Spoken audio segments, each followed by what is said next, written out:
ভ্রান্তির বেড়া জালে একামতের দিন বইটা পড়বেন, তাহলে বুঝতে পারবেন। আমেরিকার মানুষ জাতে মাতাল তালে ঠিক। হ্যারিসকে ভোট দিল না, কাকে ভোট দিছে? ট্রাম্পকে ভোট দিছে, পুরুষ মানুষ যে। আর আপনারা মুসলমান, আপনারা কি মুসলমান, কার পিছনে চলেন আপনারা? আমেরিকার লোক তাই মহিলার পিছনে চলে না, চিন্তা করতে পারছেন? ঠিকই আগে হিলারিকে ফেল করে ট্রাম্প জিতলো, এবার কমলা হ্যারিসকে জিতায় ট্রাম্প জিতলো, কিন্তু মাঝখানে বাইডেন ঠিকই এসেছিল, ভোট ঠিকই দিয়েছিল। এর নাম হলো আমেরিকা, জাতে মাতাল তালে ঠিক। আপনি বুঝবেন না তো এটা। হিন্দু খ্রিস্টান অমুসলিম তারা ছুটে পিছনে পুরুষের পিছনে, আর আপনারা মুসলিম হওয়া সত্ত্বেও ছুটেন কার পিছনে? আহলে কোরআন অনুসারী যারা, তাদেরকে অনুসরণ করা যাবে কি? আহলে হাদিস ও আহলে কোরআনের মধ্যে পার্থক্য কি? জুমার দিন 2 আজান দেওয়া কি বেদাত? কবরে লাশকে কোন দিক থেকে নামাতে হবে? সালাত আদায় করে না, এমত অবস্থায় মৃত্যুবরণ করলে তার জানাজা পড়তে হবে কি? দোয়া কবুলের উত্তম সময় কখন? শেষ রাত্রে। জামাত ইসলাম বলেছে ঈমান রক্ষার তাগিদে ইসলামে যোগ দিতে হবে। তা আপনি কি অমুসলিম নাকি? আহলে হাদিস কি জামাত করতে পারবে? আহলে হাদিসদের আদর্শ একটাই, শুধু সালাফদের আকীদা মেনে চলবে, এদের অন্য কোনো নাম নাই। জাতি হিসাবে মুসলিম, আকীদা আমলে তারা কি আহলে হাদিস সালাফি, এছাড়া তাদের কোনো পরিচয় নাই। খাঁটি আহলে হাদিস অর্থাৎ আহলে হাদিস আন্দোলনের নেতা, কিন্তু ধর্মনিরপেক্ষ মতবাদ অর্থাৎ আওয়ামী লীগ করে, ফতোয়া দিন। আহলে হাদিস আবার আওয়ামী লীগ, আহলে হাদিস আবার বিএনপি, আহলে হাদিস আবার জামাত, আহলে হাদিস আবার কি লাঙ্গল, কোনোটাই চলবে না, শুধু আহলে হাদিস। মুফতি আমির হামজা বলেছেন আহলে হাদিস বলতে কিছু নাই, তারা আহলে খবিশ। কথাটি কতটুকু সত্য? আপনাদের এই যে এখানকার রংপুরেরই এক ছেলে আছে না, আবু আদনান, বলে তোমার আকীদায় এবং মানহাজে থুতু মারে। ও আমি যখন বললাম পেশাব করার কথা, তখন আমার উপরে রেগে গেলেন আপনারা, তাই না? আমি যে হাদিস বলেছি এটা কি জানেন আপনারা? আহলে হাদিসরা বানায় কথা বলে না, যেটা বলে নকল করে। বিখ্যাত তাবি ইমাম শাফি রাহিমাহুল্লাহ তিনি বলছেন যে হাদাসু কান আসহাবিন নবী সাল্লাল্লাহু আলাইহি ওয়াসাল্লাম ফাখুজ বিহি ওয়া ইযা ক্বালু বিরাইহিম ফাবুল আলাইহি। তারা যদি হাদিস বর্ণনা করে নবী থেকে, সাহাবী থেকে, তাহলে গ্রহণ করো, আর যদি নিজেরা গাঁজাখড়ি কথা বলে তাহলে তার উপরে পেশাব করো। টঙ্গীর বিশ্ব ইজতেমা হয়, সেখানে 2 দলের দ্বন্দ্ব চলছে, তবলিগের 2 গ্রুপে লাগছে। গতকালকে হেফাজত থেরাপি, তবলিগ থেরাপি দেওয়া লাগছে।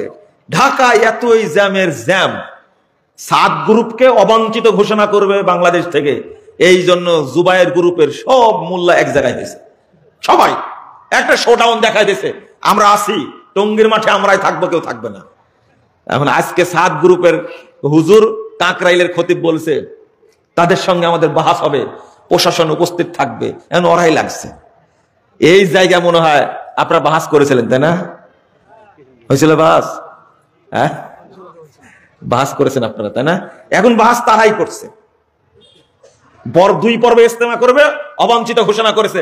আর সাদ সাহেবকে যে গালি দিচ্ছে এত সুন্দর ভাষায়, সাদ হেফাজতের আমির বলছেন জামাত ইসলাম কোন ইসলামী দল নয়। নেন এবার এই দুটো একটু মিলাই দেন না, বুঝেননি কথা? বলছে জামাত ইসলাম ক্ষমতায় আসলে এরা মওদুদের ইসলাম প্রতিষ্ঠা করবে। হেফাজত বলছে এটা, বুঝেননি মনে হয় কথাটা, তাই না? আপনার কি মনে হয় যে বাংলাদেশে এই ইসলামী দলগুলো ক্ষমতায় আসলে তারা ইসলাম প্রতিষ্ঠা করবে? না না, মারামারি প্রতিষ্ঠা করবে। কি করবে? মারামারি, গোতাগুতি প্রতিষ্ঠা করবে। এই জন্য তো আল্লাহ হাসেনা পাঠায় মাঝে মাঝে। কাকে পাঠায় আল্লাহ? তোরা হুজুরেরা ঠিক না, মন্দির ঠিকই পাহারা দিলেন। আকীদা শুনেন, মন্দির ঠিকই পাহারা দিলেন, পূজা মন্দির, কিন্তু আহলে হাদিস মসজিদও ভেঙে দিলেন, তাই না? ভাঙেনি? লা ইলাহা ইল্লাল্লাহ। শুনেন আকীদা, কত সুন্দর আকীদা আপনার। ব্রাহ্মণবাড়িয়া মসজিদ তৈরি করবে ভাইরা, আহলে হাদিস ভাইরা, মসজিদ 21 সালে প্রতিষ্ঠা করেছে। ছাপড়ার মসজিদ ছিল, ভেঙে দিয়েছে, 3 তলা ভিত্তি দিয়ে মসজিদ করবে। মসজিদ ভাঙ্গার পরপরই ব্রাহ্মণবাড়িয়ার দেওবন্দি হুজুরগুলো এই মসজিদ দখল করেছে, ঘোষণা দিয়েছে ব্রাহ্মণবাড়িয়ার মাটিতে আহলে হাদিস কোনো মসজিদ হবে না। গত কয়েকদিন আগে লক্ষ্মীপুরের রামগঞ্জে একটা ছেলেকে মসজিদের মধ্যে ধরে শুধু আমিন বলার কারণে এমন পিটাইছে, এমন আঘাত করেছে, সে মুমূর্ষু অবস্থায় হাসপাতালে ভর্তি। আপনি কি ভাবতে পারেন? আর ঐক্য করবেন আপনি, তাই না? আমাদের লোকজন তেমন নাই, জামাত ইসলাম আর হেফাজত দুইটা মিললেই খালেদা হাসিনা দৌড় দিয়ে এমনি পড়ে যাবে। আপনারা দুজন ঐক্য হন তাহলে যথেষ্ট, আমাদের দিয়ে কোনো কাজ হবে না। দুইটা মিলেন তো, আর সাত গ্রুপ আর জুবাইর গ্রুপ মিলেন তো, দেখি পারেন কিনা। সাত গ্রুপ হলো ইহুদিদের দালাল, তারাই বলছে। আমাদের উলামায়ে কেরাম বহু আগে বলে গেছেন, এখন ইনারা এখন বলছেন। কথা বুঝতে পারেন? আহলে হাদিসরা আগে বুঝে। সাদ সাহেবকে আপনারা এত ভক্তি করেছেন, কেন ভক্তি করেন? নিজামুদ্দিন মাজারে গিয়ে পূজা করেন। তাবলীগের রীতি কি মাজার পূজা করা? কেন পূজা করে নিজামুদ্দিনে গিয়ে তাবলীগের ভক্তরা? ও জুবাইর গ্রুপ এতদিনে বুঝতে পারছেন, তাই না? আহলে হাদিস আজ থেকে 50 বছর আগে বুঝেছে। আপনারা বুঝতে দেরি হলো কেন? আজকে বলতে অবঞ্চিত ঘোষণা করা হোক, কেন বলছেন আজকে? ও আহলে হাদিসরা আগে বললে দোষ হয়, তাই না? রাসূল সাল্লাল্লাহু আলাইহি ওয়াসাল্লাম বক্তব্য দিচ্ছেন, এক সাহাবী প্রশ্ন করেছেন, 203 নম্বর হাদিস সহিহ মুসলিমের মধ্যে এসেছে। আল্লাহ রাসূলকে জিজ্ঞেস করতেন, আইনা আবি ইয়া রাসূলুল্লাহ, আল্লাহ রাসূল বলেন তো আমার বাপ এখন কোথায় আছে? আমার বাপ কোথায় আছে? তখন বলেছে ফিন্নার। আল্লাহ রাসূল বললেন তোমার বাপ জাহান্নামে আছে। লোকটা কষ্টে চলে যাচ্ছে ঘাড় ঘুরাইয়া। বাপ যদি জাহান্নামে থাকে তাহলে আমার জান্নাতে যাই লাভ কি? ভাবখানা এরকম, তাই না? দাহু আল্লাহ রাসূল তাকে ডাকলেন, শোনো শোনো, ইন্না আবি ওয়া আবাকা ফিন্নার। তুমি চলে যাচ্ছ কেন? আমার বাপও বা জাহান্নামে, তোমার বাপও জাহান্নামে। আল্লাহর নবী সাল্লাল্লাহু আলাইহি ওয়াসাল্লাম কত বড় মানুষ, তিনি বলছেন আমার বাপ জাহান্নামে আছে, তোমার বাপও জাহান্নামে আছে। অথচ নাম আব্দুল্লাহ, কি সৎ মানুষ, ভালো মানুষ। আপনি বুঝবেন না। মা আমিনা ও গান তো খুব গাইলেন আমিনার নাম দিয়ে, তাই না? দেখ আমিনার মায়ে কোলে দোলে শিশু ইসলাম দোলে।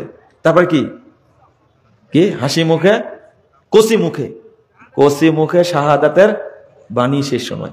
এত বড় মিথ্যা কথা বললেন আপনি, হ্যাঁ? শাহাদাতের বাণী কি কোলে থেকে শুরু করেছিলেন? এটা যদি ঈসা আলাইহিস সালামকে বলতেন কত ভালো হতো, তাই না? কে করেছিলেন? ঈসা আলাইহিস সালাম। কিন্তু মুহাম্মদ সাল্লাল্লাহু আলাইহি সাল্লামের উপরে শরীয়ত নাজিলই হয়েছে 40 বছর বয়সে। শাহাদাতের বাণী কই পেলেন উনি? বুঝেননি মনে হয় কথাটা, তাই না? এটা আজকে আবার সমালোচনা করেন, আপনারা করেন। আমি তো আপনার মতো ভূত না, যা বলবেন তাই মেনে নিব। শাহাদত পেলেন কোথায়?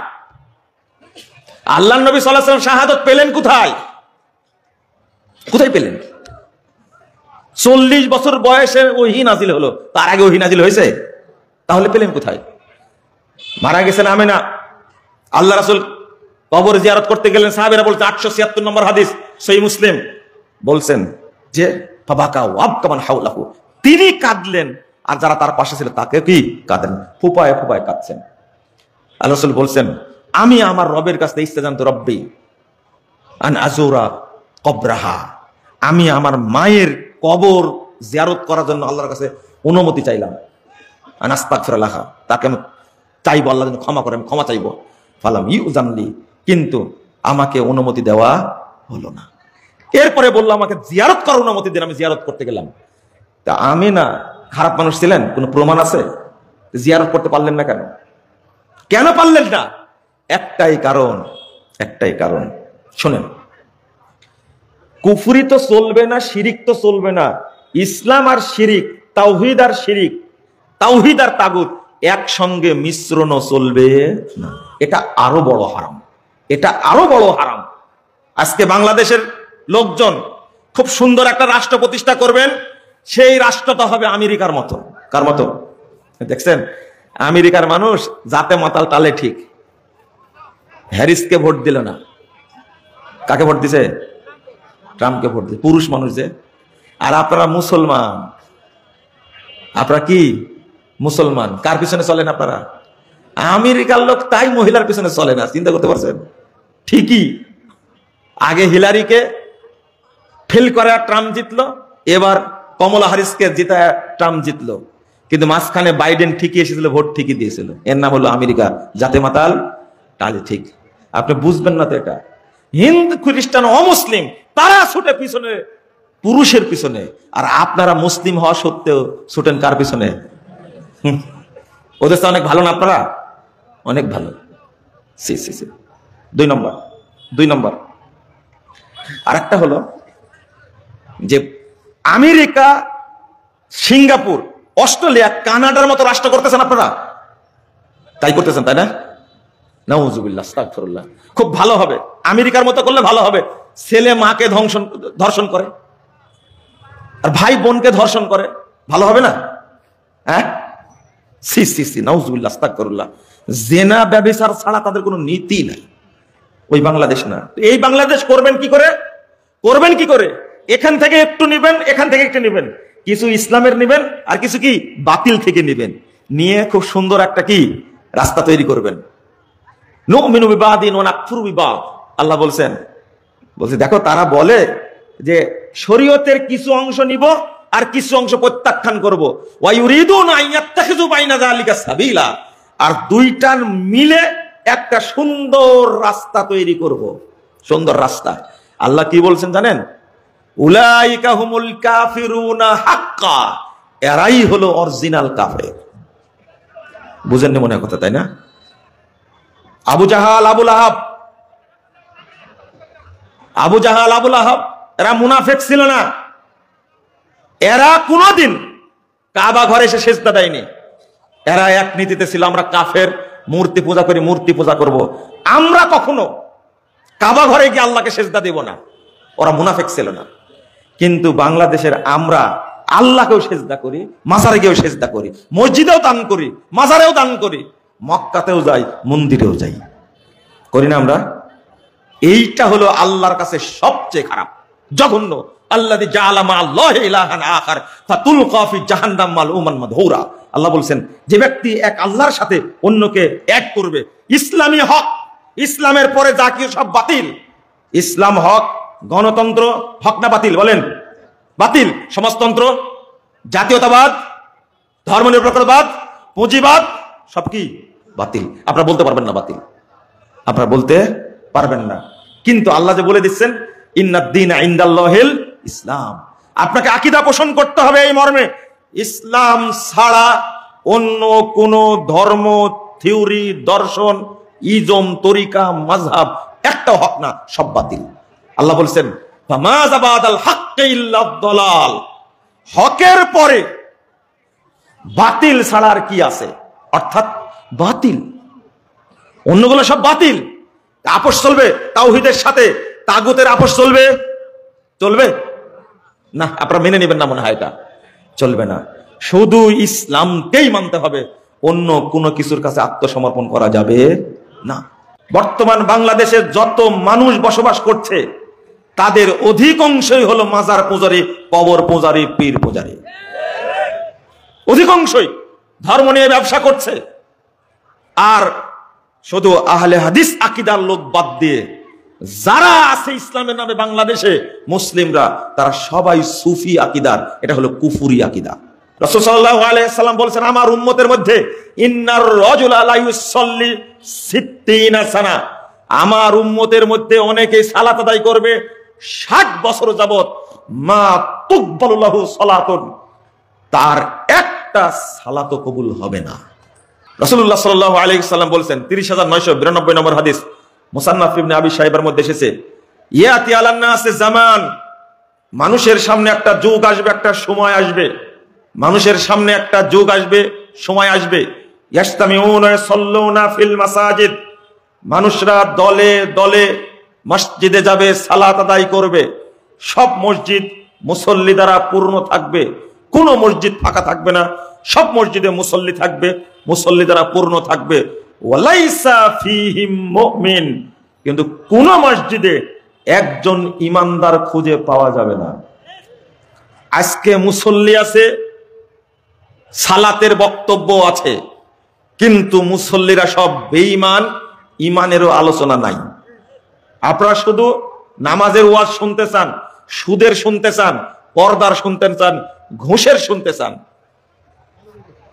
অন্তরে ইমান যদি না থাকে, এদিকে ভালো করে শুনেন, কলবটা যদি ইমানি অন্তর না হয়, অন্তরটা যদি ইমানি অন্তর না হয়, অন্তরে যদি ইমান না থাকে, পর্দার ওয়াজ করে শুধু না, গুলে যদি খাওয়াই দেওয়া হয়, সুদের ওয়াজ করে শুধু নয়, কোরআন হাদিস যদি গুলে খাওয়া দেওয়া হয়, আর যদি 1000 বছর আপনি সুদের ওয়াজ করেন, আপনার বেঈমান ইমানে, বেঈমান অন্তরে কোনো দিন ঢুকবে না, এবং ঢুকে না। তাই আপনি সালাত আদায় করছেন 80 বছর যাবত, এখনো আপনি সুদ ছাড়েননি, আপনি একটা পাকা মুনাফিক।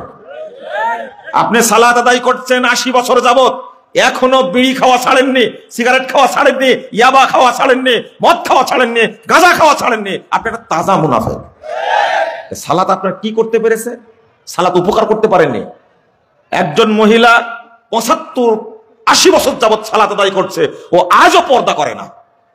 ইতিমধ্যেই মারা গেছে যে সমস্ত আলেম বলেছে পর্দা করা ফরজ, পেট পিঠ ঢাকা ফরজ, যে সমস্ত আলেম বলে গেছেন যে যৌতুক নেওয়া হারাম, সুদ খাওয়া হারাম, ঘুষ খাওয়া হারাম, টাকনোর নিচে প্যান্ট পরা হারাম, দাড়ি কাটা ছাঁটা এক মুষ্টি রাখা হারাম, দাড়ি ছেড়ে দিতে হবে, যে সমস্ত বড় বড় আলেম এই বক্তব্য দিয়ে মারা গেছেন, আপনি 80 বছর যাবত তাদের বক্তব্য শুনছেন।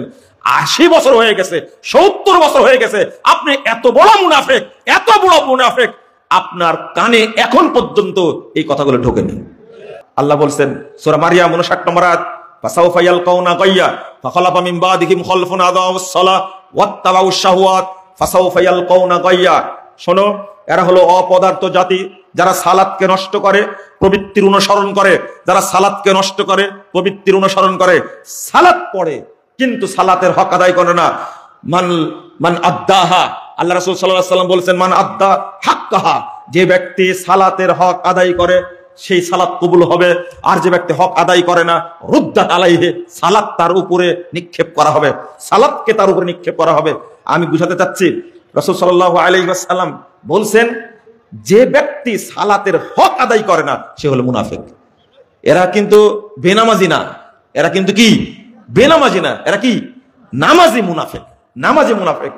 আল্লাহ বলছেন ফাসাউফা ইয়ালকাউনা গায়্যা, তারা গায়্যা নামক জায়গায় নিক্ষিপ্ত হবে। গায়্যাটা হলো, ইবনে মাসউদ রাদিয়াল্লাহু আনহু বলছেন ওয়াদিন ফি জাহান্নাম, তোমরা শুনে রাখো জাহান্নামের একটা বিশাল উপত্যকা, বিশাল দ্বীপ, এই দ্বীপটা হলো ওয়াইল, এই দ্বীপটা হলো, এই সেলটা হলো গায়্যা। বাহিদুল কর, যে সেল হবে সবচেয়ে গভীর, খবিসুত তুআম, যে সেলের খাবারগুলো হবে দুর্গন্ধযুক্ত, পচা, এতই দুর্গন্ধ। ইমাম আহমদ রাহিমাহুল্লাহ বলছেন ওয়াদিন ফি জাহান্নাম মিন দামিন ওয়া কাইহিন, তোমরা শুনে রাখো এই জাহান্নামটা তৈরি করা হয়েছে দুইটি জিনিস দ্বারা, এই উপত্যকাটা তৈরি করা হয়েছে দুইটা জিনিস দ্বারা, একটা হলো পচা রক্ত আর একটা পচা পুঁজ।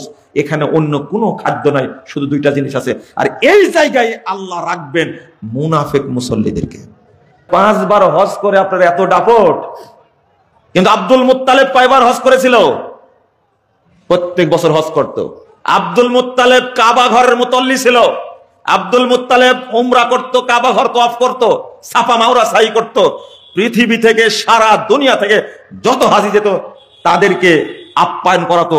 এত মর্যাদার অধিকারী আব্দুল মুত্তালিব।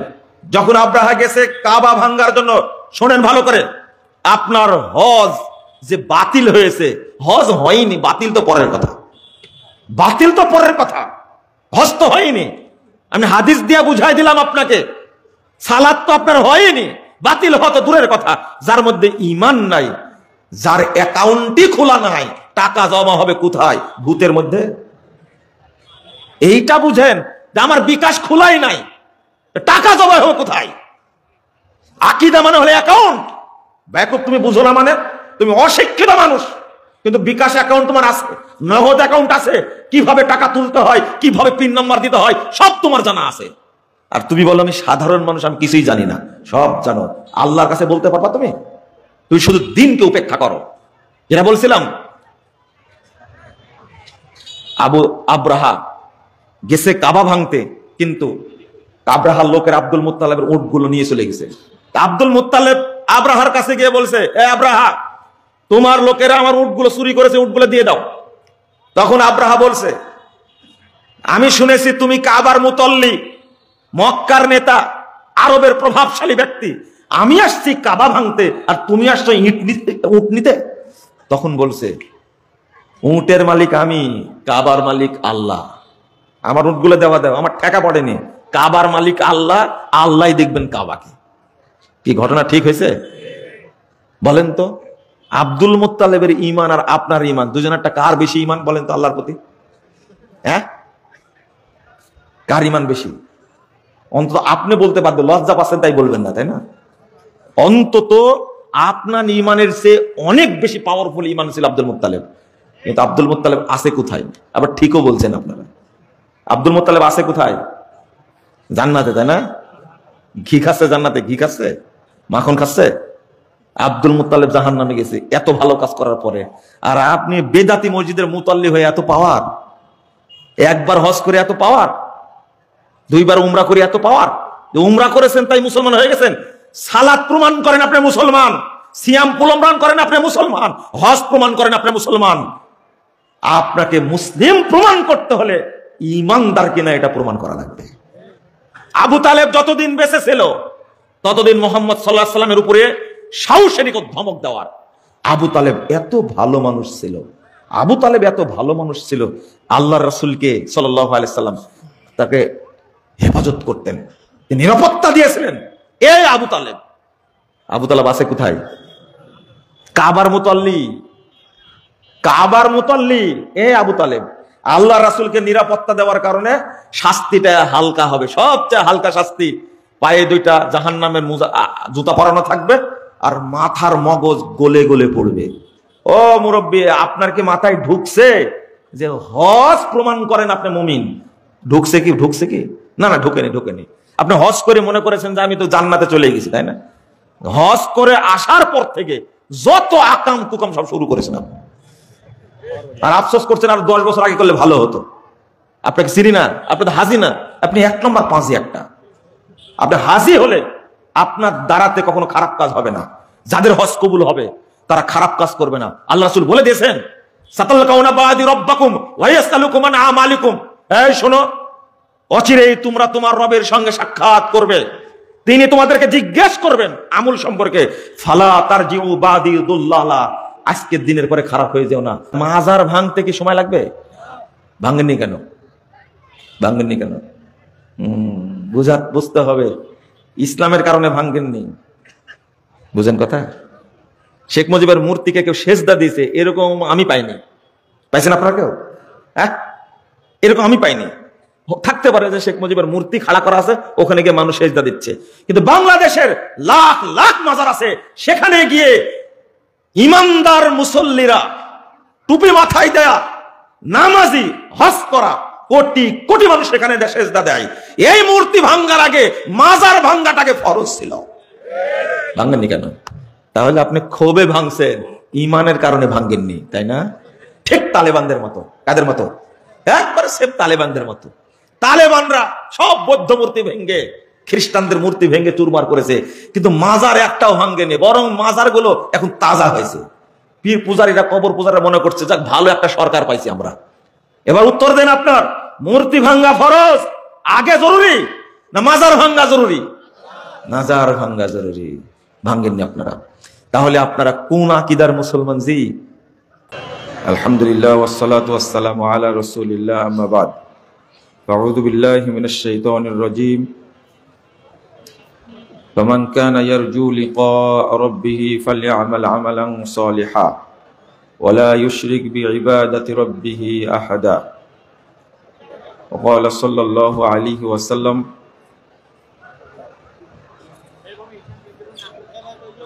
মান আমিলা আমালান লাইসা আলাইহি আমরুনা ফাহুয়া রাদ। রাওয়াহু মুসলিম।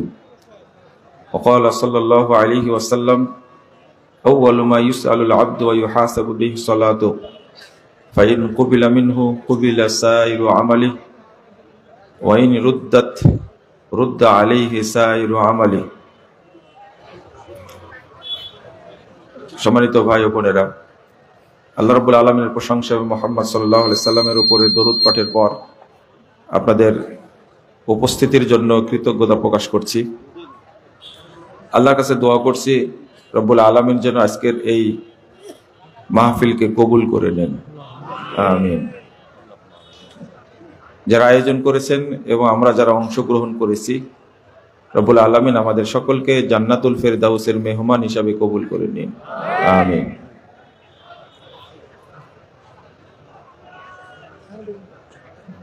পরিবেশ যা, তাতে আলোচনা করলে আপনাদের মাথায় ঢুকবে না। আপনাদের প্যান্ডেলে যত লোক তার চেয়ে বেশি মানুষ রাস্তায়।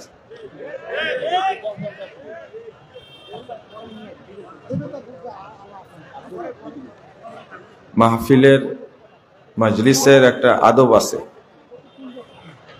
এই আদবটা আপনারা দয়া করে রক্ষা করবেন।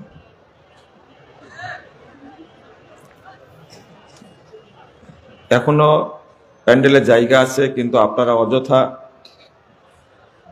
দাঁড়িয়ে আছেন, নিজে নিজে কথাবার্তা বলছেন। এটা মাহফিলের আদব না। রাত প্রায় 11:30 বাজতে যাচ্ছে। আপনারা আল্লাহকে একটু সাদাকা দেওয়ার জন্য প্যান্ডেলে এসে বসে আলোচনা শোনার চেষ্টা করুন। রাসূলুল্লাহ সাল্লাল্লাহু আলাইহি ওয়াসাল্লাম বলছেন, মা জালাসা কওমুন ইয়াযকুরুনাল্লাহ, কিছু মানুষ যখন এক জায়গায় বসে আল্লাহকে জানার চেষ্টা করে, দিন শিখার চেষ্টা করে, ইল্লা নাদাহুম মুনাদিম মিনাস সামা, আল্লাহ তাদেরকে আসমান থেকে ডাক দিয়ে বলেন, কুমু মাগফুরাল লাকুম, তোমরা এতক্ষণ মাজলিসে ছিলে, শেষ হয়ে গেছে, এখন চলে যাও, তোমাদের সবাইকে ক্ষমা করে দেওয়া হয়েছে। ক্ষমা করার মালিক কে? আল্লাহ। আল্লাহ ছাড়া কেউ ক্ষমা করতে পারে না। আর এই ঘোষণা দিচ্ছেন আরশ থেকে আল্লাহ, ইল্লা নাদাহুম মুনাদিম মিনাস সামা, আল্লাহ আসমান থেকে, আরশ থেকে তাদেরকে ডাক দিয়ে বলেন, তোমরা এখন চলে যাও, তোমাদের সবাইকে ক্ষমা করে দেওয়া হয়েছে। ফাকাদ বুদ্দিলাত সাইয়্যাতুকুম হাসানাত, এবং তোমাদের পূর্বে যত পাপ ছিল, তোমরা যত পাপ করেছিলে, সমস্ত পাপকে নেকি দ্বারা পরিবর্তন করে দেওয়া হয়েছে।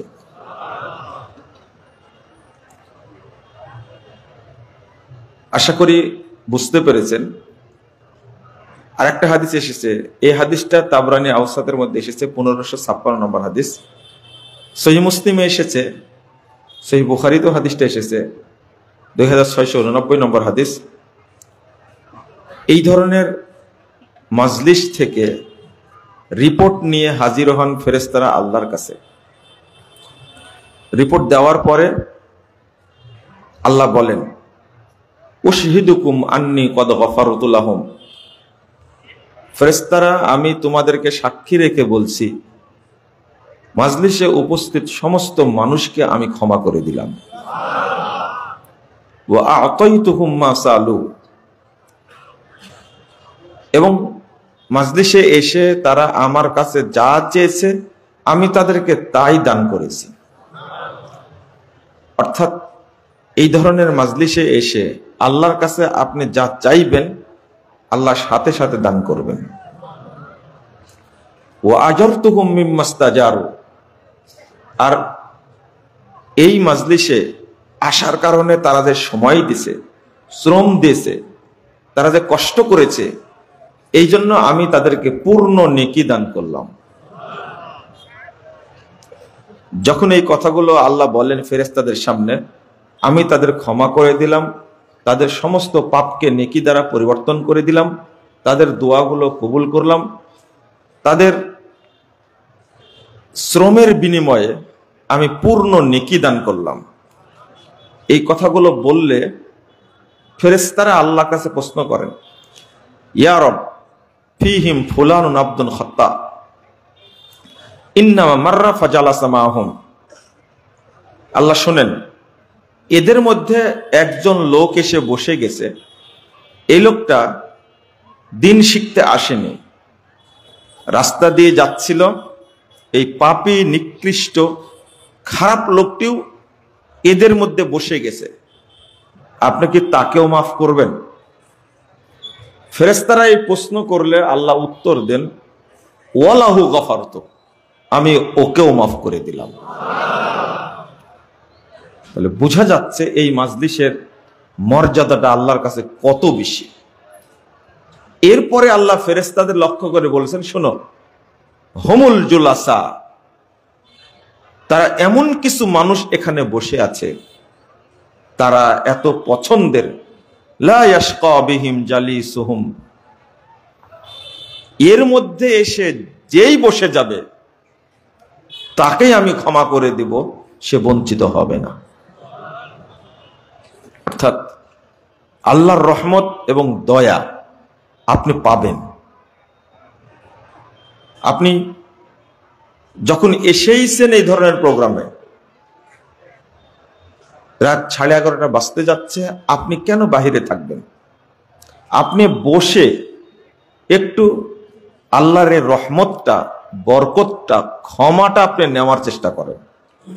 আমি মনে করি এখানে নিষ্পাপ ব্যক্তি কেউ নাই।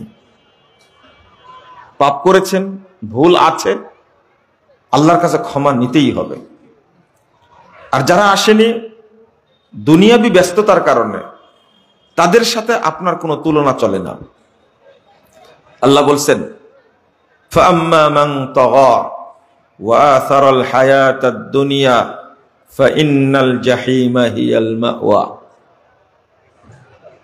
যে ব্যক্তি সীমা লঙ্ঘন করবে, দুনিয়াবী জীবনকে অগ্রাধিকার দিবে, প্রাধান্য দিবে, তার থাকার জায়গা হবে জাহিম নামক জাহান্নামে। আপনি দুনিয়াকে প্রাধান্য দিয়েছেন, আপনি চাইলেও আগামীকালকে এইরকম সমাবেশ করতে পারবেন না। পারবেন? পারবেন না। আপনি অন্তত এই খবরটা শুনেছেন, এখানে প্রোগ্রাম অন্তত 1 মাস আগে এখানে একটা প্রোগ্রাম হবে, আলেম ওলামা আসবে, দিন শিখার জন্য আপনাকে আসতে হবে। এইটা জানার পরেও আপনি আসেননি। আল্লাহ বলেছেন, ফাআম্মা মান তাগা ওয়া আসারাল হায়াতাদ দুনিয়া ফাইন্নাল জাহিমা হিয়াল মাওয়া। সীমা লঙ্ঘন করবে, দুনিয়াবী জীবনকে প্রাধান্য দিবে, তার থাকার জায়গা হবে জাহিম নামক জাহান্নামে। ওয়া আম্মা মান খাফা মাকাম রাব্বিহি ওয়া নাহান নাফসা আনিল হাওয়া। আর যে ব্যক্তি আল্লাহকে ভয় করবে, আল্লাহর সামনে দাঁড়ানোকে ভয় করবে, আমি কিভাবে আল্লাহর সামনে দাঁড়াবো? এই যে এখানে লোকজন কথা বলছে, আমি এতক্ষণ আবেদন করেছি, এখন কিন্তু ধমক দেব। এখানে কারা আছেন স্বেচ্ছাসেবক ভাইরা? দেখেন তো, অনেক দূর থেকে আসছে আপনার গল্প শোনার জন্য। আপনি কথা বলবেন কেন এখানে? আর আমার সম্পর্কে আপনারা তো জানেন, আমরা তো বক্তা না যে আপনার সুর টুর ঘটনা টনাটা বলে আপনার মন মাথায় চলে যাবে। এটা তো আমরা এরকম মানুষ না। বাজারের মতো লাগছে কথাবার্তা বলছেন সবাই, দয়া করে কথা বন্ধ করেন। আল্লাহ বলছেন, ওয়া আম্মা মান খাফা মাকাম রাব্বিহি ওয়া নাহান নাফসা আনিল হাওয়া।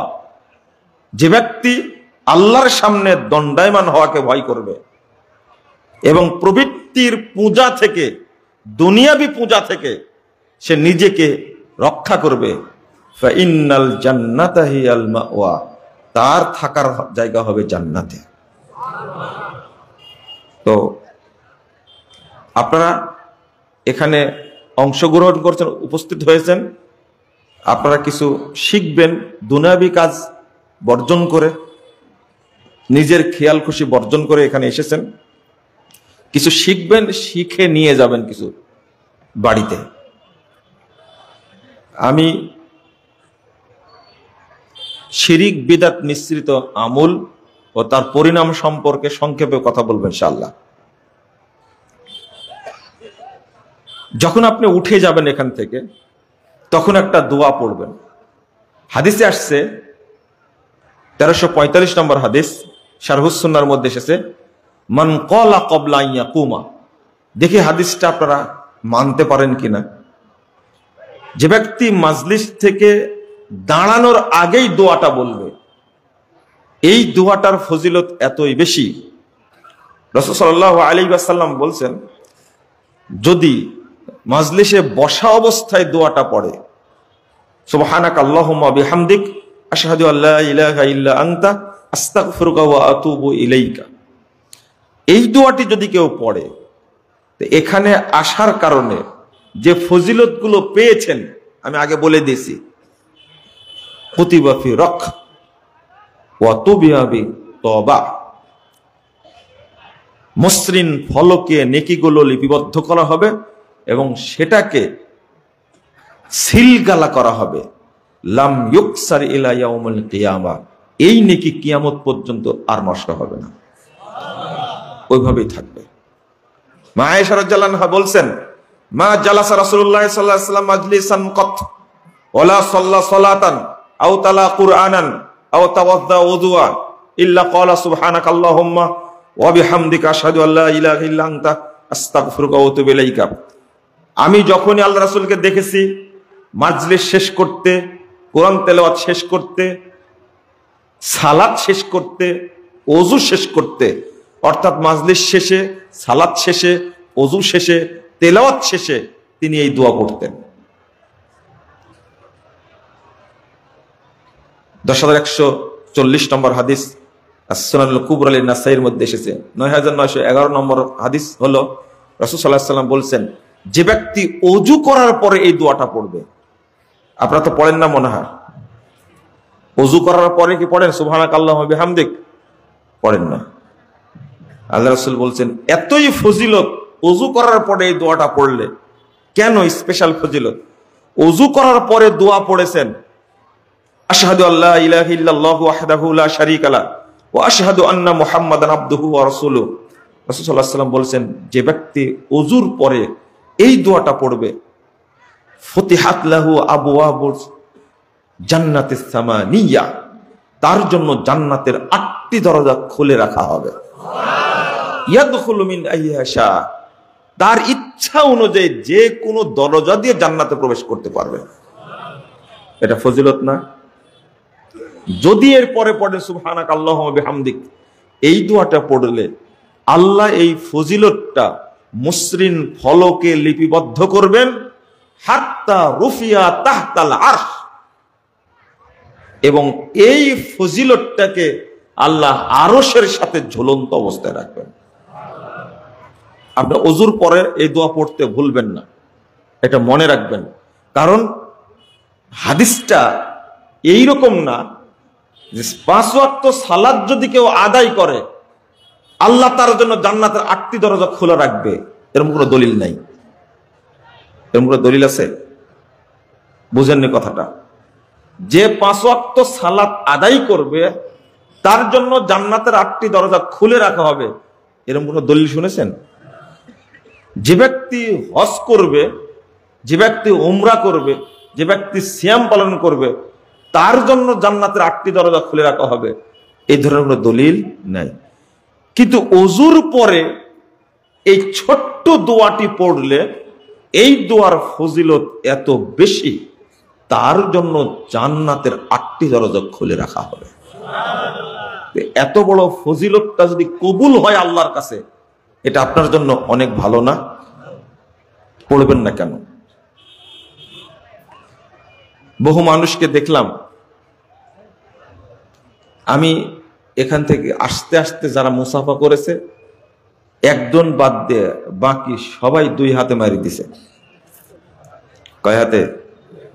কেন করলেন? কেন করলেন? বুঝেননি? আপনি বুঝেননি কথাটা। এই মুসাফাটাকে আপনার কাছে মনে হয় এই সামান্য একটা আমল, যেভাবে ইচ্ছা সেভাবে করি, তাই না? না, এর ফজিলতটা এত বেশি। তাহলে আপনি তো ৭৫ বছর ৮০ বছরের মুরব্বী, এখন পর্যন্ত মুসাফা করাই শিখেননি। কি শিখলেন? কি শিখলেন? এখন পর্যন্ত মুসাফা করা শিখেননি। এখন পর্যন্ত আপনি বাথরুম সারা শিখেননি। বাথরুম সারতে জানেন না আপনি। আপনি এখনো মসজিদে ঢুকতে জানেন না। আপনার দ্বারা কি হবে তাহলে? বুঝতে পারেননি কথা? আপনি বাংলাদেশ চালাতে পারবেন? হ্যাঁ, না, আপনি পারবেন না। আপনার একটা কমন সেন্স থাকার দরকার। কিরে, মুসাফাই জানি না? যদি মেয়ের বাবা জানতো যে মুসাফার কত দাম, তাহলে আপনার সাথে আপনার শ্বশুর বিয়ে দিতে না। এরকম অযোগ্য একটা জামাই মুসাফাই জানে না, উচ্চারণ তো জানেনই না। ওই যে সালাম কিভাবে দিতে হবে, আসসালামু আলাইকুম, রাওয়াহু ওবাইদুল কাদের। ও সালাম শিখাচ্ছিল, মনে আছে আপনাদের কাছে? হ্যাঁ, সালামটাই দিতে জানে না, সালামটাই দিতে জানে না। আপনি শিখলেনটা কি? আপনার তো শরম লাগার কথা। রাসূল সাল্লাল্লাহু আলাইহি ওয়াসাল্লাম বলছেন, 5212 নম্বর হাদিস, আবু দাউদের মধ্যে এসেছে, মা মিন মুসলিমাইনি ইয়ালতাকিয়ানি ফায়াতাসাফাহান ইল্লা গুফিরা লাহুমা ক্বাবলা আন ইফতারিকা। দুইজন মুসলিম যদি পরস্পর সাক্ষাৎ করে, মুসাফা করে, দুইজন পৃথক হওয়ার আগেই দুইজনের সব পাপ ক্ষমা হয়ে যায়। 245 নম্বর হাদিস, তাবরানী আওসাতের মধ্যে এসেছে, রাসূলুল্লাহ সাল্লাল্লাহু আলাইহি ওয়াসাল্লাম বলছেন, ইন্নাল মুমিনা ইযা লাকিয়াল মুমিন ফাসাল্লামা আলাইহি ওয়া আখাযা বিয়াদিহি ওয়া সাফাহা ফাতানাসারাত খাতায়াহুমা কামা ইয়াতানাসারু ওয়ারাকুশ শাজার ফিশ শিতা। রাসূল সাল্লাল্লাহু আলাইহি ওয়াসাল্লাম বলছেন, একজন মুমিন যখন আরেকজন মুমিনের সাথে সাক্ষাৎ করে, তাকে যদি সালাম দেয়, ওয়া আখাযা বিয়াদিহি, তার এক হাত ধরে। দেওবন্দ পাশ করে এসেছেন, হাটহাজারী পাশ করেছেন, এই হাদিসের অনুবাদটা জানেন না আপনি? অবশ্যই জানেন, হয় দেখেনি। দাওরা পাশ করেছেন না আপনি? আপনি তো জানেন। যদি 2 হাত হতো তাহলে বাক্যটা হলো ওয়া আখাযা বিয়াদিহি, ঠিক আছে? আখাযা বিয়াদিহি বলছে, আখাযা বিয়াদিহি, তার এক হাত ধরে এবং মুসাফা করে।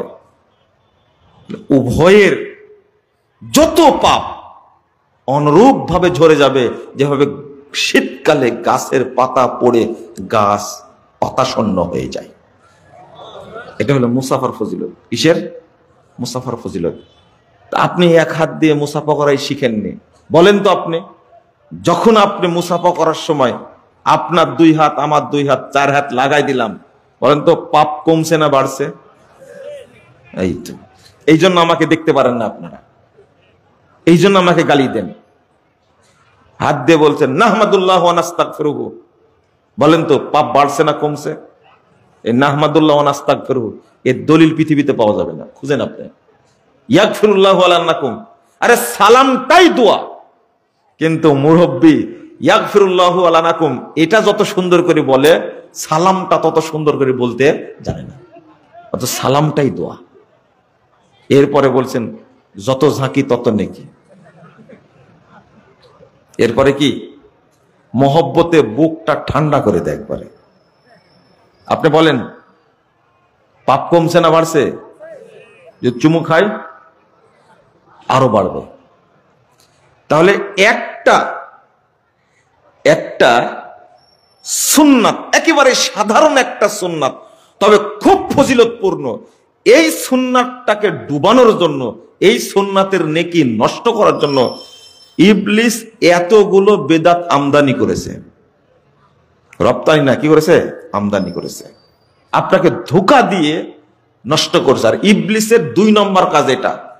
1 নম্বর কাজ হলো ইবলিসের 1 নম্বর কাজ হলো ও মানুষকে দিয়ে এমন কাজ করাবে যেন ইসলাম থেকে বেরিয়ে যায়। এটা সরান, যেন কি ইসলাম থেকে খারিজ হয়ে যায়। ইবলিস মানুষের উপরে 7টা কর্মসূচি বাস্তবায়ন করে। কয়টা? 7টা কর্মসূচি। তার মধ্যে 1 নম্বর কর্মসূচি পালন করে মানুষকে কাফের বানায়। কি বানায়? কাফের বানায়।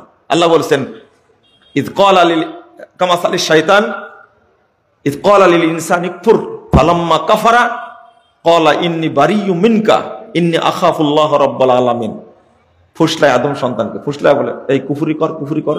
যখনই কুফরি করে ফেলে তখনও বলে ইন্নী বারিয়্যুম মিনকা, সি সি সি, তুই এত খারাপ, আল্লাহর সাথে কুফরি করলি, আমি তোর কাছে আর নাই। ইন্নী আখাফুল্লাহ রাব্বাল আলামিন, আমি জগৎ সমূহের প্রতিপালক আল্লাহকে ভয় করছি। সি সি সি, এত নিকৃষ্ট।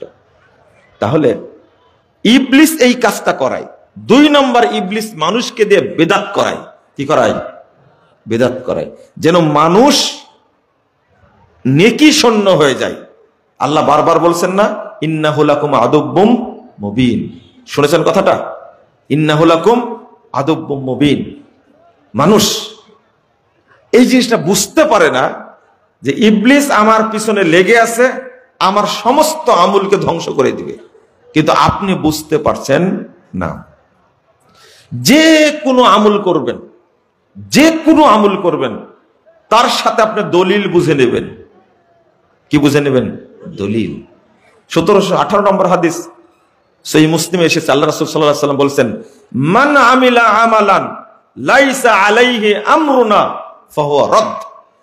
কেউ যদি এমন কোন আমল করে, এমন কোন আমল করে, সেই আমলটা করার নির্দেশ আমাদের পক্ষ থেকে নেই, ফাহুয়া রাদ, ওটা বাতিল, ওটা প্রত্যাখ্যাত। আল্লাহ বলছেন, ইয়া আইয়ুহাল্লাযীনা আমানু আতিউল্লাহ ওয়া আতিউর রাসূল ওয়ালা তুবতিলু আমালাকুম। হে ঈমানদারগণ, তোমরা আল্লাহ এবং আল্লাহ রাসূলের অনুসরণ করো, নিজেদের আমলগুলোকে বাতিল করো না। কেন? আমল যে বাতিল হয়ে যায়, এইটা আপনাকে অন্তত বুঝতে হবে। 1 নম্বর বিষয় মানুষের জীবনে আকীদা। কি? মানুষের জীবনে 1 নম্বর বিষয় কি? আকীদা। যার আকীদা সঠিক না, তার কোনো আমল আল্লাহর দরবারে কবুল হয় না, কবুল হবে না। 2 নম্বর, মানুষের জীবনের শ্রেষ্ঠ ইবাদত, সম্পদ হলো সালাত। কি? সালাত। রাসূল সাল্লাল্লাহু আলাইহি ওয়াসাল্লাম বলছেন, আউয়ালু মা ইউসালুল আবদু ওয়া ইউহাসাবু বিসালাতুহু। কাল কিয়ামতের মাঠে আল্লাহ প্রথম জিজ্ঞেস করবেন, হিসাব নেবেন সালাতের। ফাইন কুবিলা মিনহু কুবিলা সাইরু আমালি। যদি সালাত কবুল হয়ে যায়, আল্লাহ যদি সালাত কবুল করেন, কুবিলা সাইরু আমালি, জীবনে যত আমল করেছেন অন্যান্য সব আমল অটো কবুল হয়ে যাবে। ওয়াইন রুদ্দাত, যদি সালাত বাতিল হয়ে যায়, ওয়াইন রুদ্দাত, যদি সালাত বাতিল হয়ে যায় কিয়ামতের মাঠে, আল্লাহ যদি বাতিল করে দেন, রুদ্দা আলাইহি সাইরু আমালি, যত আমল জীবনে করেছে সবই তার উপরে নিক্ষেপ করা হবে। এই জন্যই তো সালাতের আলোচনা আমরা বেশি বেশি করার চেষ্টা করি। কারণ হজ আপনি করবেন, হজ্জের হিসাব হবে না।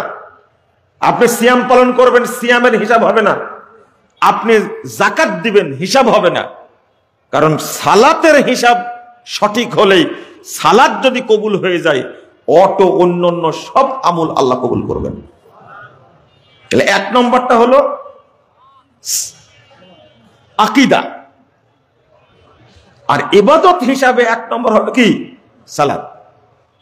আকীদার ক্ষেত্রে আমাদের দেশের মানুষদের অবস্থা এত জটিল, এত কঠিন। শুধু নামাজই পড়ে, কিন্তু নিজের আকীদা সঠিক আছে কিনা এইটা নিয়ে তার চিন্তা মোটেও নাই, কোনো চিন্তা নাই। আমি কয়েকটা আয়াত এবং হাদিস অনুবাদ করব, তারপরে ফলাফল দিব আপনাদের কাছে, আপনি শুনেন।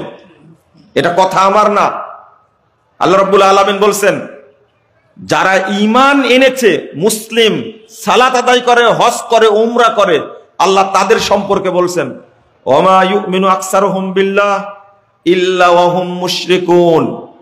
সূরা ইউসুফ 106 নম্বর আয়াত। যারা ঈমান এনেছে, অধিকাংশ মানুষ যারা আল্লাহর প্রতি ঈমান এনেছে, তারা মুশরিক। তারা কি? মুশরিক। অধিকাংশ মানুষ ঈমান আনা সত্ত্বেও, আল্লাহকে বিশ্বাস করা সত্ত্বেও তারা মুশরিক। কথাটা আমার না, কথাটা আল্লাহ। 8 নম্বর আয়াত সূরা রোম, আল্লাহ বলছেন, ওয়া ইন্না কাসীরাম মিনান নাস বিলিকাই রাব্বিহিম লাকাফিরুন। অধিকাংশ মানুষ আল্লাহর সঙ্গে সাক্ষাৎ করবে কাফের হয়ে। আল্লাহ বলছেন সূরা আনকাবুত 52 নম্বর আয়াত, আল্লাহ বলছেন আল্লাযীনা আমানু বিল বাতিল ওয়া কাফারু বিল্লাহ উলাইকা হুমুল খাসিরুন। যারা বাতিল বিষয়ের উপরে ঈমান আনবে এবং আল্লাহর সাথে কুফরি করবে তারাই জাহান্নামে যাবে। রাসূলুল্লাহ সাল্লাল্লাহু আলাইহি ওয়াসাল্লাম বলছেন 2985 নম্বর হাদিস সহিহ মুসলিমের মধ্যে এসেছে, আনা আগনা শুরাকা।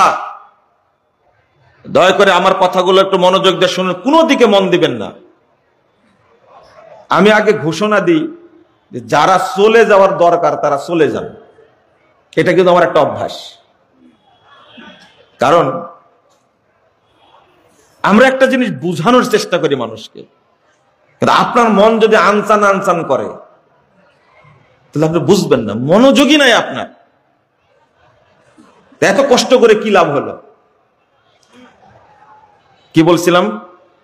আল্লাহ রাসূল বলছেন ক্বাল আল্লাহু তাবারাকা তাআলা, এটাও আল্লাহর কথা, তবে হাদিসে কুদসি। আল্লাহ তাআলা বলছেন আনা আগনা শুরাকা, আমি সমস্ত শরীক থেকে মুক্ত। মান আমিলা আমালান আশরাকা ফিহি মাই গায়রি তারাকতুহু ওয়া শিরকা।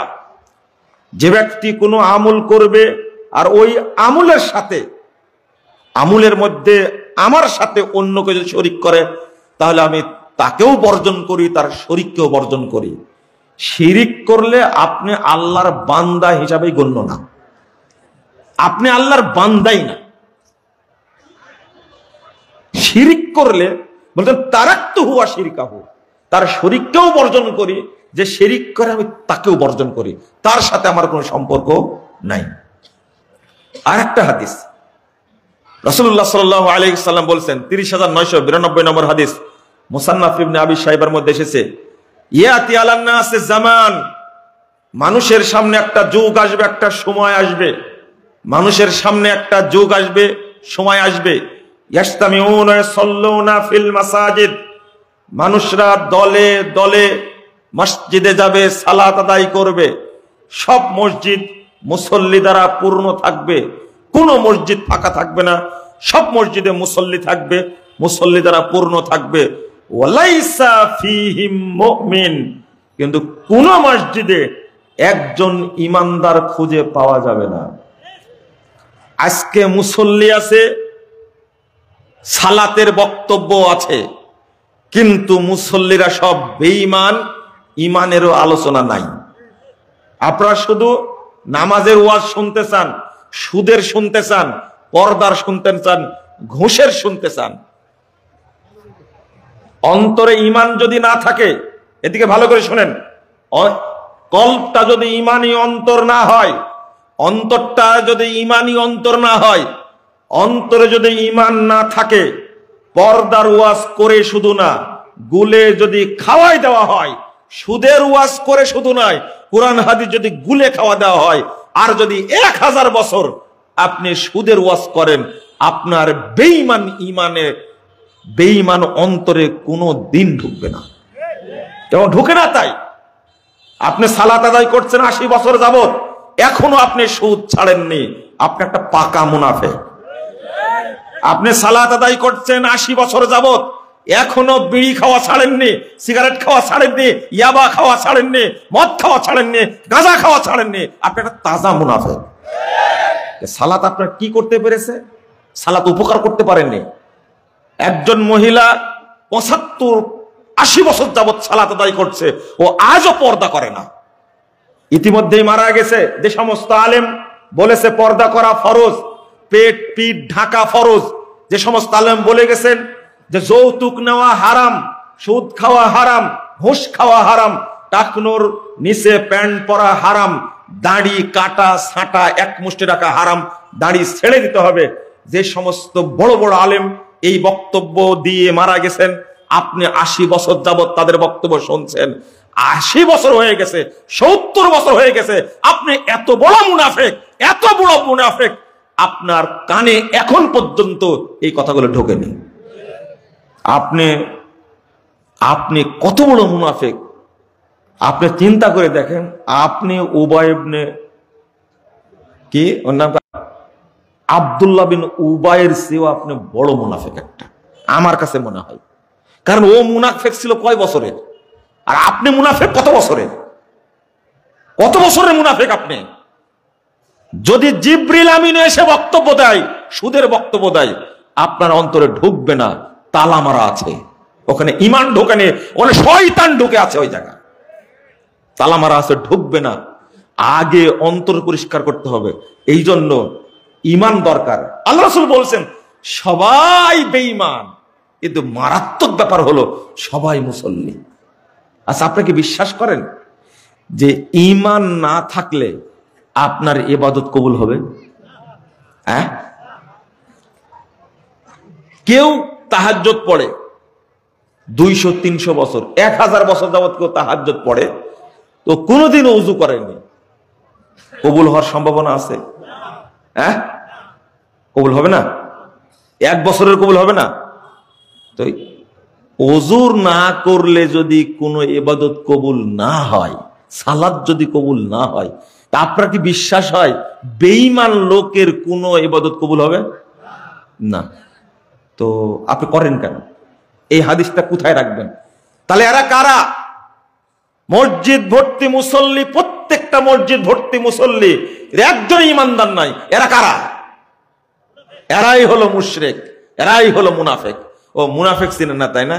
আল্লাহ তো মুনাফিক মুসল্লির কথা বলেই দিয়েছেন, ফাওয়াইলুল লিল মুসাল্লিন।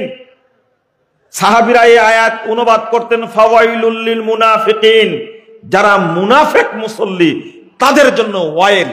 ওয়াইল মানে হলো জাহান্নামের সেল, ওয়াইল মানে হলো জাহান্নামের সেল। জেলের মধ্যে জেল, তার নাম সেল। জাহান্নামের মধ্যে বিশেষভাবে তৈরি করা জায়গার নাম হলো সেল, ওয়াইল, গাইয়া।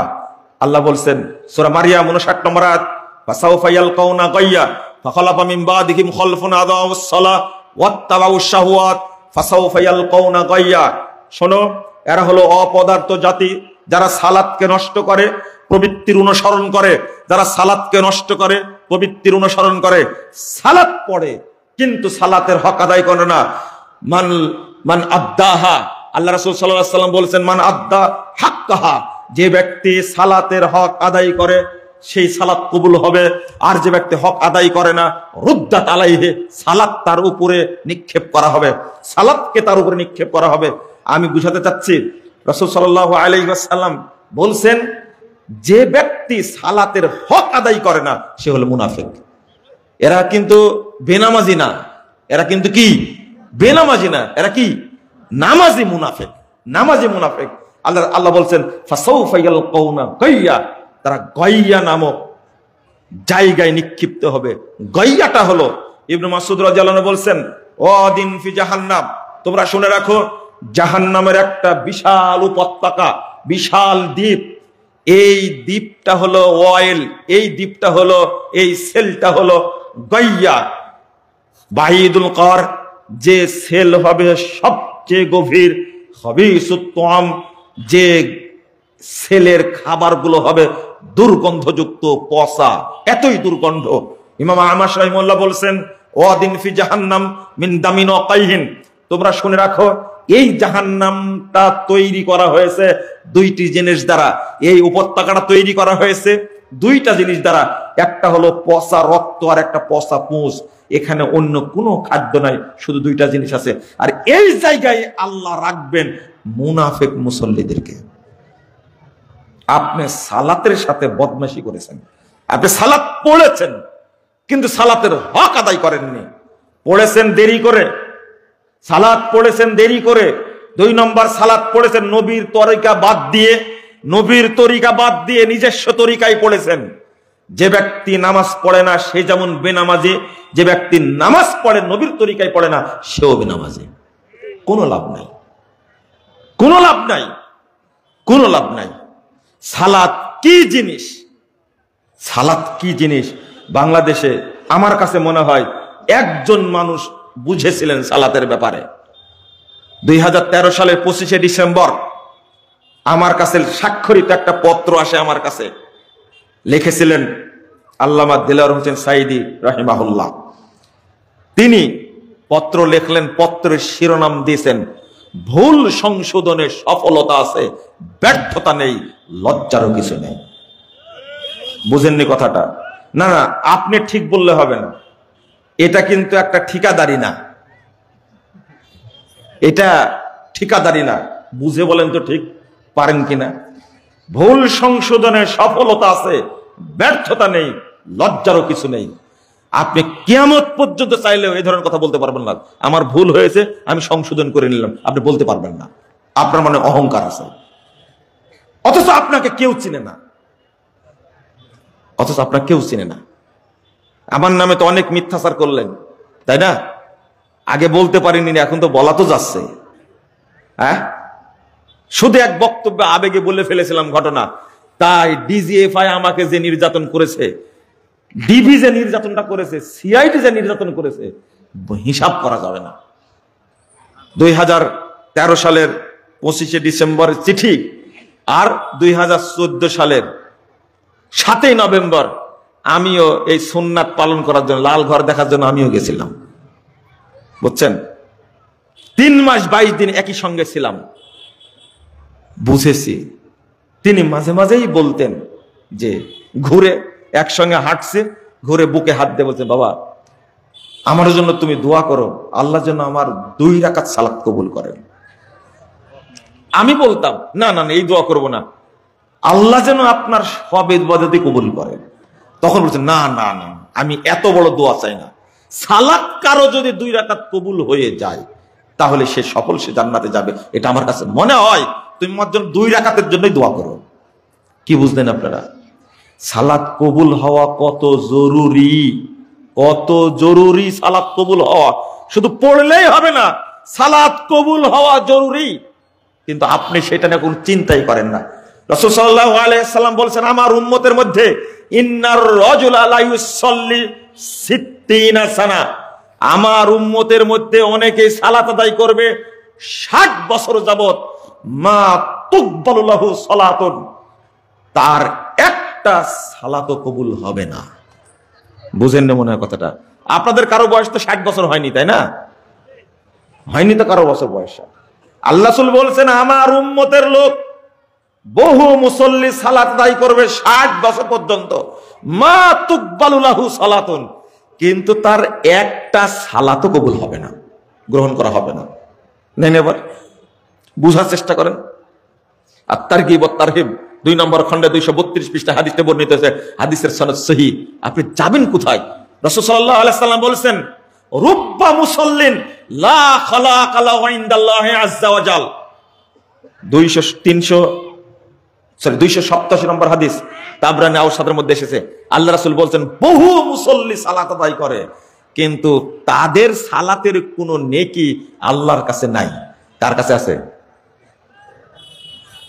সালাত পড়েছে কিন্তু আল্লাহর কাছে তার কোনো নেকি জমা নাই। কার কাছে আছে? ইবলিসের কাছে আছে। ইবলিসের কাছে নেকি থাকবে না, পাপ থাকবে। তাহলে আপনি চিন্তা করেন, সালাত পড়বো, সালাত যেন কবুল হয়। সালাত কবুল না হওয়ার পিছনে ওই যে আপনি হয় মুনাফিক নয় মুশরিক। মুশরিক কেন? বর্তমান বাংলাদেশে যত মানুষ বসবাস করছে তাদের অধিকাংশই হলো মাজার পূজারী, কবর পূজারী, পীর পূজারী। অধিকাংশই ধর্ম নিয়ে ব্যবসা করছে। আর শুধু আহলে হাদিস আকীদার লোক বাদ দিয়ে যারা আছে ইসলামের নামে বাংলাদেশে মুসলিমরা, তারা সবাই সুফি আকীদার। এটা হলো কুফরি আকীদা, কুফরি আকীদা। আপনি যাবেন কোথায়? রাজনৈতিক ভাবে যারা রাজনীতি করছে বর্তমানে যত দল আছে, এরা শুধু শিরিক করে না, এরা শিরিক উৎপাদন করে। প্রত্যেকটা দল শিরিক উৎপাদন করার বড় বড় ফ্যাক্টরি, ইন্ডাস্ট্রি, বড় বড় ইন্ডাস্ট্রি। তারা যে পরিমাণ শিরিক উৎপাদন করে, আপনি কি বলতে পারবেন তার ভিতরে ঈমান আছে? না না না না, ঈমান নাই। এই জন্যই তো আল্লাহ বলেছেন, ওমা ইউমিনু আকসারুহুম বিল্লাহ ইল্লা ওয়া হুম মুশরিকুন, ইল্লা ওয়া হুম মুশরিকুন, তারা মুশরিক। আপনি বলবেন যে বলেন কি, আমি যে হজ করে আসলাম তাও মুশরিক? একজন মুরব্বী আমাকে বলছেন বক্তব্যের পরে, আমি এই মসজিদের প্রতিষ্ঠাতা, আমি কিন্তু 3-4 বার হজও করেছি, আমি শুধু বছরে কিছু টাকা দিই পীর সাহেবের ওখানে, গরু দিই, মাঝে মাঝে ছাগল টাগল দিই, আমি কি মুশরিক? আমি বললাম যে আপনি খাঁটি মুশরিক, নির্ভেজাল মুশরিক, একবারে তাজা কাফের আপনি। তখন বলছেন যে বলেন কি, যদি আমার ইমানই না থাকে তাহলে আমি হজ করতে যাব কেন? আমি বললাম 5 বার হজ করে আপনার এত ডাপট, কিন্তু আব্দুল মুত্তালেব কয়বার হজ করেছিল? প্রত্যেক বছর হজ করত। আব্দুল মুত্তালেব কাবা ঘরের মুতল্লি ছিল, আব্দুল মুত্তালেব উমরা করত, কাবা ঘর তওয়াফ করত, সাফা মাওরা সাই করত। পৃথিবী থেকে, সারা দুনিয়া থেকে যত হাজি যেত তাদেরকে আপ্যায়ন করাতো। এত মর্যাদার অধিকারী আব্দুল মুত্তালেব। যখন আব্রাহা গেছে কাবা ভাঙ্গার জন্য, শোনেন ভালো করে, আপনার হজ যে বাতিল হয়েছে, হজ হয়নি, বাতিল তো পরের কথা, বাতিল তো পরের কথা, হজ তো হয়নি। আমি হাদিস দিয়ে বুঝাই দিলাম আপনাকে, সালাত তো আপনার হয়নি, বাতিল হওয়া তো দূরের কথা। যার মধ্যে ঈমান নাই, যার অ্যাকাউন্টই খোলা নাই, টাকা জমা হবে কোথায়? ভূতের মধ্যে। এইটা বুঝেন যে আমার বিকাশ খোলাই নাই, টাকা জমা হবে কোথায়? আকীদা মানে হলে অ্যাকাউন্ট।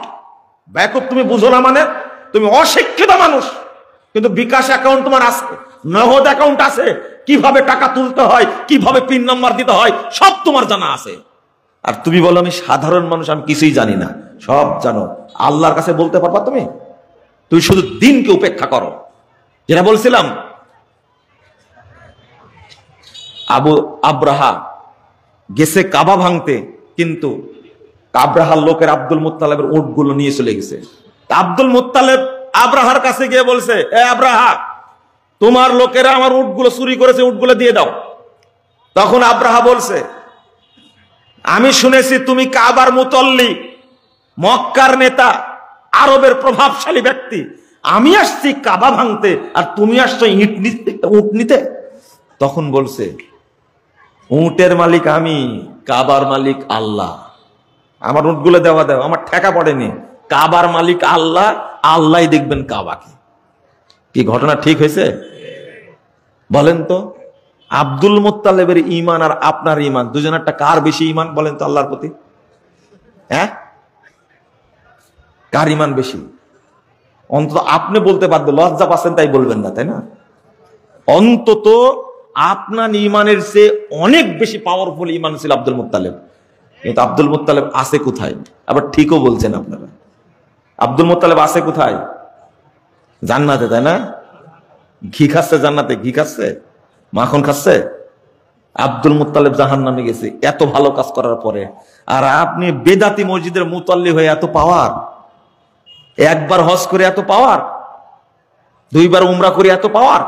উমরা করেছেন তাই মুসলমান হয়ে গেছেন? সালাত প্রমাণ করেন আপনি মুসলমান, সিয়াম প্রমাণ করেন আপনি মুসলমান, হজ প্রমাণ করেন আপনি মুসলমান। আপনাকে মুসলিম প্রমাণ করতে হলে ইমানদার কিনা এটা প্রমাণ করা লাগবে। আবু তালেব যতদিন বেঁচে ছিল ততদিন মুহাম্মদ সাল্লাল্লাহু আলাইহি সাল্লামের উপরে সাহসের ধমক দেওয়ার। আবু তালেব এত ভালো মানুষ ছিল, আবু তালেব এত ভালো মানুষ ছিল, আল্লাহর রাসূলকে সাল্লাল্লাহু আলাইহি সাল্লাম তাকে হেফাজত করতেন, নিরাপত্তা দিয়েছিলেন। এই আবু তালেব, আবু তালেব আছে কোথায়? কাবার মুতল্লি, কাবার মুতল্লি এ আবু তালেব। আল্লাহ রাসূলকে নিরাপত্তা দেওয়ার কারণে শাস্তিটা হালকা হবে, সবচেয়ে হালকা শাস্তি। পায়ে 2টা জাহান্নামের জুতা পরানো থাকবে, আর মাথার মগজ গলে গলে পড়বে। ও মুরব্বী, আপনার কি মাথায় ঢুকছে যে হজ প্রমাণ করেন আপনি মুমিন? ঢুকছে কি? ঢুকছে কি? না না, ঢুকেনি, ঢুকেনি। আপনি হজ করে মনে করেছেন যে আমি তো জান্নাতে চলে গেছি, তাই না? হজ করে আসার পর থেকে যত আকাম কুকাম সব শুরু করেছেন আপনি, আর আফসোস করছেন আর 10 বছর আগে করলে ভালো হতো। আপনাকে চিনি না, আপনি তো হাজি না, আপনি 1 নম্বর পাঁজি একটা। আপনি হাজি হলে আপনার দ্বারাতে কখনো খারাপ কাজ হবে না। যাদের হজ কবুল হবে তারা খারাপ কাজ করবে না। আল্লাহ রাসূল বলে দিয়েছেন, সাতাল্লাকাউনা বাদি রব্বাকুম ওয়া ইয়াসআলুকুম আন আমালিকুম। এই শোনো, অচিরেই তোমরা তোমার রবের সঙ্গে সাক্ষাৎ করবে, তিনি তোমাদেরকে জিজ্ঞেস করবেন আমল সম্পর্কে।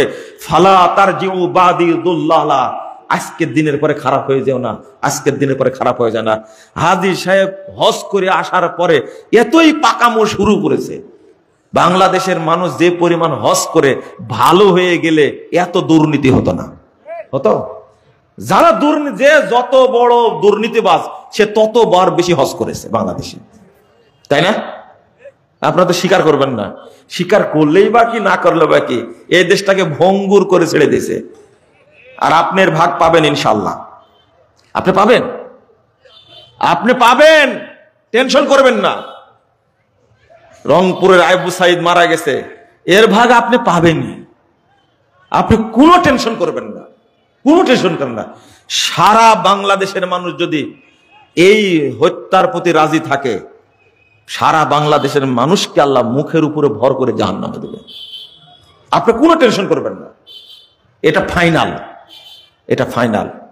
আমি বুঝাচ্ছিলাম, চলেন আবার ওই জায়গায় যাই, আবার ওই জায়গায় যাই। আপনি অহংকার করবেন না। নবী মোহাম্মদ সাল্লাল্লাহু আলাইহি ওয়াসাল্লামের বাপ আব্দুল্লাহ এত সৎ মানুষ ছিলেন, নাম রাখছে আব্দুল্লাহ। আর আব্দুল্লাহ না এমনি রাখবে, ওকে বেকুব। কাবা ঘর যে জিয়ারত করে তাকে আপনি কাফের বলবেন কি করে, মুশরিক বলবেন কি করে? ও আব্দুল্লাহ, মায়ের নাম আমেনা। এরা কি ছিল? আপনার চেয়ে ভালো মুসলিম ছিল, আপনার চেয়ে ভালো মুমিন ছিল, কিন্তু আছে কোথায়? হ্যাঁ, কাজে লাগেনি, আপনার মাথায় ঢোকে না। কে আব্দুল মুত্তালিব নাম, এত সুন্দর নাম, এমনি কি এত সুন্দর হয়েছে আব্দুল মুত্তালিব নাম? কাবা ঘরের মুতাল্লি, হজ করত, উমরা করত। ওদের একটাই ত্রুটি ছিল, দান খায়রাত কাবাতেও করত, আবার কি মূর্তির কাছেও করত। বাংলাদেশের অধিকাংশ মানুষের মধ্যে আর মক্কার আবু জাহাল, আবু লাহাব, উতবা সাহেবের মধ্যে কোনো পার্থক্য নাই। এটা কি বুঝেছেন আপনি? শুধু পার্থক্য হলো এই, তারা দান খায়রাত করত কাবাতে, আর আপনি দান করতেন কোথায়? মসজিদে। বুঝেননি? পার্থক্য হলো তারা হজ করত প্রতি বছর, আর আপনি জীবনে হজ করেছেন একবার। বুঝেননি মনে হয় কথাটা? আপনাকে যে কিভাবে বুঝাবো জিনিসটা, জেনে এখনো বুঝাতেই পারছি না। এরা মুশরিক, যারা কাবা, যারা কি বলে খানকা, মাজার, পীরের দরগায় গিয়ে সেজদা করে, এরা কি মুশরিক, এরা মুশরিক। আল্লাহ রাব্বুল আলামিন বলেছেন, ওয়া ইন্নাশ শায়াতিনা লা ইউহুনা ইলা আউলিয়াইহিম লিউজাদিলুকুম লাইন আতাতুমুহুম ইন্নাকুম লামুশরিকুন। যদি এই সমস্ত মুশরিকদের আনুগত্য আপনি করেন, 121 নম্বর আয়াত সূরা আনআম, আল্লাহ বলছেন এই যারা পূজা করে মানুষকে মুশরিক বানাচ্ছে। বুঝবেন না আপনারা, শেখ সাহেবের মূর্তিগুলোকে ভেঙ্গে 1 মিনিটে গোটা দেশ থেকে চুরমার করে দিছে। 1 মিনিট না 1 ঘন্টা লাগছে, চুরমার করে দিছে একবারে। 5 আগস্টের আগে যদি কেউ বলতো শেখ মুজিবের মূর্তি ভাঙতে হবে, এই কথা বললে আয়না ঘরে নিয়ে গুম খুম করে কিয়ামত পর্যন্ত পাওয়া যেত না। কিন্তু 5 তারিখের পরে সারা দেশ থেকে 1 নিমিষে সমস্ত মূর্তি ভেঙ্গে চুরমার করে দিয়েছে। আরে কি জাতা টাকা দামের মূর্তি রে! আল্লাহ আকবার, আস্তাগফিরুল্লাহ, কিভাবে বলবো। শুধু পদ্মা সেতুর 2 পাশে 2 মূর্তি তৈরি করতে মাত্র 117 কোটি টাকা খরচ হয়েছে। কত কোটি? 117 কোটি টাকা খরচ করেছে। 2টা মূর্তি, যে পাথর দিয়ে তৈরি করা হয়েছে, অল্প সহজে অল্প আঘাতেই মূর্তি ভাঙবে না, কিন্তু ভাঙতে সময় লাগেনি। গোটা বাংলাদেশ থেকে আউট। সেনাকুঞ্জের মূর্তি ছিল, সেটা এত দামি ছিল, এত সুন্দর করে মানে শক্ত করে বানানো ছিল যে কিয়ামত যে হয়ে গেলেও মূর্তি থেকে যাবে, ভাবখানা এরকম ছিল। কিন্তু কিন্তু কি স্বপ্ন। আচ্ছা, মাজার ভাঙতে কি সময় লাগবে? ভাঙেননি কেন? ভাঙেননি কেন? বুঝতে হবে ইসলামের কারণে ভাঙ্গেননি। বুঝেন কথা? শেখ মুজিবের মূর্তিকে কেউ সেজদা দিয়েছে এরকম আমি পাইনি। পাইছেন আপনারা কেউ? হ্যাঁ, এরকম আমি পাইনি। থাকতে পারে যে শেখ মুজিবের মূর্তি খাড়া করা আছে, ওখানে গিয়ে মানুষ সেজদা দিচ্ছে, কিন্তু বাংলাদেশের লাখ লাখ মাজার আছে, সেখানে গিয়ে ইমানদার মুসল্লিরা টুপি মাথায় দেয়া নামাজি হজ করা কোটি কোটি মানুষ সেখানে সেজদা দেয়। এই মূর্তি ভাঙ্গার আগে মাজার ভাঙ্গাটাকে ফরজ ছিল। ভাঙ্গেননি কেন? তাহলে আপনি ক্ষোভে ভাঙছেন, ইমানের কারণে ভাঙ্গেননি, তাই না? ঠিক তালেবানদের মতো। কাদের মতো? একবার সেম তালেবানদের মতো। তালেবানরা সব বৌদ্ধ মূর্তি ভেঙ্গে, খ্রিস্টানদের মূর্তি ভেঙ্গে চুরমার করেছে, কিন্তু মাজার একটাও ভাঙ্গেনি, বরং মাজার গুলো এখন তাজা হয়েছে। পীর পূজারীরা, কবর পূজারীরা মনে করছে যাক ভালো একটা সরকার পাইছি আমরা। এবার উত্তর দেন, আপনার মূর্তি ভাঙ্গা ফরজ আগে জরুরি না মাজার ভাঙ্গা জরুরি? মাজার ভাঙ্গা জরুরি। ভাঙ্গেননি আপনারা। তাহলে আপনারা কোন আকীদার মুসলমান? জি, কোন আকীদার মুসলমান? বুঝেননি মনে হয় কথা, তাই না? ভাঙবেন না। বাংলাদেশে যদি ইসলামী দল ক্ষমতায় আসে, এখন তো লেগে গেছে, খুব সুন্দর লাগছে।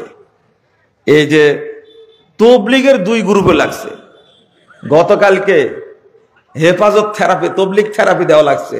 ঢাকায় এতই জ্যামের জ্যাম, 7 গ্রুপকে অবাঞ্ছিত ঘোষণা করবে বাংলাদেশ থেকে, এই জন্য জুবায়ের গ্রুপের সব মোল্লা এক জায়গায় হয়েছে, সবাই একটা শোডাউন দেখায় দিয়েছে, আমরা আসি টঙ্গীর মাঠে, আমরাই থাকবো, কেউ থাকবে না। এখন আজকে 7 গ্রুপের হুজুর কাকরাইলের খতিব বলছে তাদের সঙ্গে আমাদের বাহাস হবে, প্রশাসন উপস্থিত থাকবে। এখন ওরাই লাগছে এই জায়গা। মনে হয় আপনারা বাহাস করেছিলেন, তাই না? হয়েছিল বাহাস? হ্যাঁ, বাহাস করেছেন আপনারা, তাই না? এখন বাহাস তারাই করছে।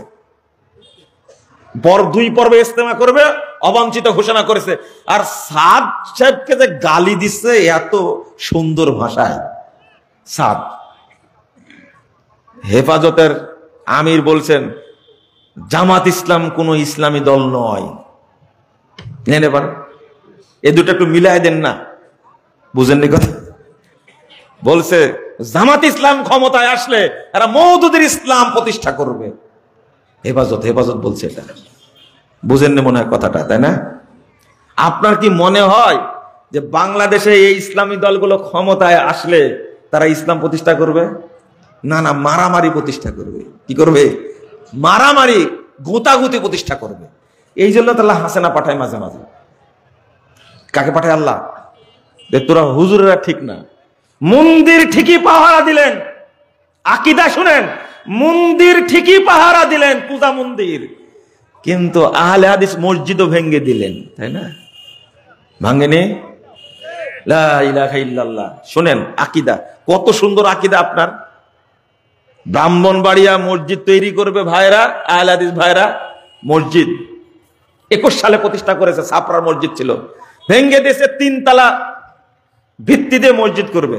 মসজিদ ভাঙ্গার পরপরই ব্রাহ্মণবাড়িয়ার দেওবন্দি হুজুরগুলো এই মসজিদ দখল করেছে, ঘোষণা দিয়েছে ব্রাহ্মণবাড়িয়ার মাটিতে আহলে হাদিস কোনো মসজিদ হবে না। গত কয়েকদিন আগে লক্ষ্মীপুরের রামগঞ্জে একটা ছেলেকে মসজিদের মধ্যে ধরে শুধু আমিন বলার কারণে এমন পিটাইছে, এমন আঘাত করেছে, সে মুমূর্ষু অবস্থায় হাসপাতালে ভর্তি। আপনি কি ভাবতে পারেন? আর ঐক্য করবেন আপনি, তাই না? আমাদের লোকজন তেমন নাই। জামাত ইসলাম আর হেফাজত দুইটা মিললেই খালেদা হাসিনা দৌড় দিয়ে এমনি পড়ে যাবে। আপনারা দুজন ঐক্য হন তাহলে যথেষ্ট, আমাদের দিয়ে কোনো কাজ হবে না। দুইটা মিলেন তো, আর 7 গ্রুপ আর জুবাইর গ্রুপ মিলেন তো, দেখি পারেন কিনা। 7 গ্রুপ হলো ইহুদিদের দালাল, তারাই বলছে। আমাদের উলামায়ে কেরাম বহু আগে বলে গেছেন, এখন ইনারা এখন বলছেন। কথা বুঝতে পারেন? আহলে হাদিসরা আগে বুঝে। সাদ সাহেবকে আপনারা এত ভক্তি করেছেন, কেন ভক্তি করেন? নিজামুদ্দিন মাজারে গিয়ে পূজা করেন। তাবলীগের রীতি কি মাজার পূজা করা? কেন পূজা করে নিজামুদ্দিনে গিয়ে তাবলীগের ভক্তরা? ও জুবাইর গ্রুপ এতদিনে বুঝতে পারছেন, তাই না? আহলে হাদিস আজ থেকে 50 বছর আগে বুঝেছে। আপনার বুঝতে দেরি হলো কেন? আজকে বলছে অবাঞ্ছিত ঘোষণা করা হোক। কেন বলছেন আজকে? ও আহলে হাদিসরা আগে বললে দোষ হয়, তাই না? লা ইলাহা ইল্লাল্লাহ। আমি বলছিলাম যাই করেন না কেন জীবনে, আকীদা ঠিক না হওয়া পর্যন্ত কোন আমল আল্লাহর দরবারে কবুল হবে না। এটাই বাস্তবতা। আপনি যাবেন কোথায়? রাসূল সাল্লাল্লাহু আলাইহি ওয়াসাল্লাম বক্তব্য দিচ্ছেন। এক সাহাবী প্রশ্ন করেছেন, 203 নম্বর হাদিস সহিহ মুসলিমের মধ্যে এসেছে। আল্লাহ রাসূলকে জিজ্ঞেস করছেন, আইনা আবি ইয়া রাসূলুল্লাহ, আল্লাহ রাসূল বলেন তো আমার বাপ এখন কোথায় আছে? আমার বাপ কোথায় আছে? তখন বলেছে ফিন্নার। আল্লাহ রাসূল বললেন তোমার বাপ জাহান্নামে আছে। লোকটা কষ্টে চলে যাচ্ছে ঘাড় ঘোরায়া। বাপ যদি জাহান্নামে থাকে তাহলে আমার জান্নাতে যে লাভ কি? ভাবখানা এরকম, তাই না? দাহু, আল্লাহ রাসূল তাকে ডাকলেন, শোনো শোনো, ইন্না আবি ওয়া আবাকা ফিন্নার। তুমি চলে যাচ্ছ কেন? আমার বাপও বা জাহান্নামে, তোমার বাপও জাহান্নামে। আল্লাহর নবী সাল্লাল্লাহু আলাইহি ওয়াসাল্লাম কত বড় মানুষ, তিনি বলছেন আমার বাপ জাহান্নামে আছে, তোমার বাপও জাহান্নামে আছে। অথচ নাম আব্দুল্লাহ, কি সৎ মানুষ, ভালো মানুষ। আপনি বুঝবেন না।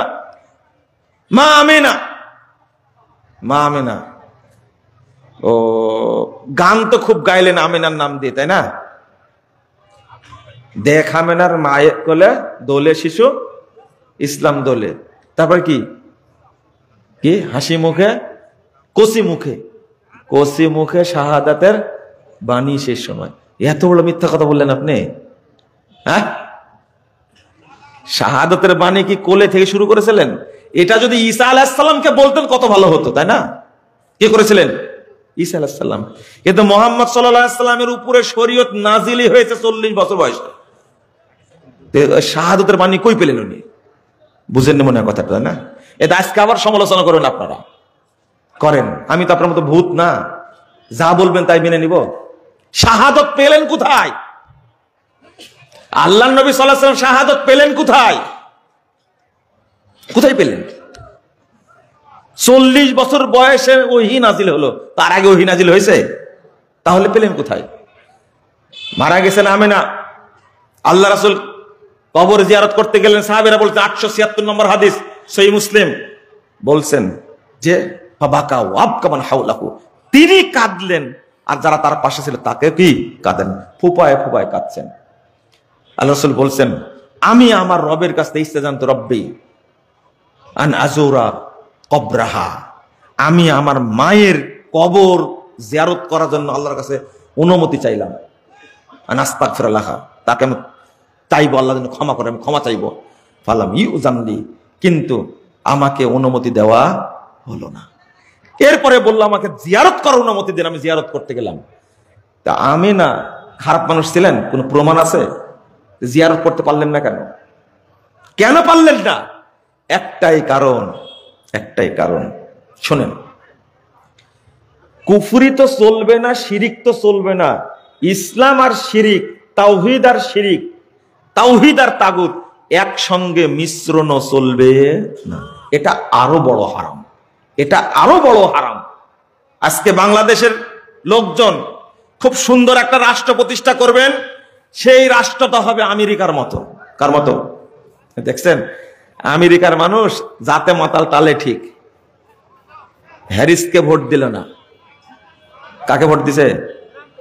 ট্রাম্পকে ভোট দিছে, পুরুষ মানুষ যে। আর আপনারা মুসলমান, আপনারা কি মুসলমান, কার পিছনে চলেন আপনারা?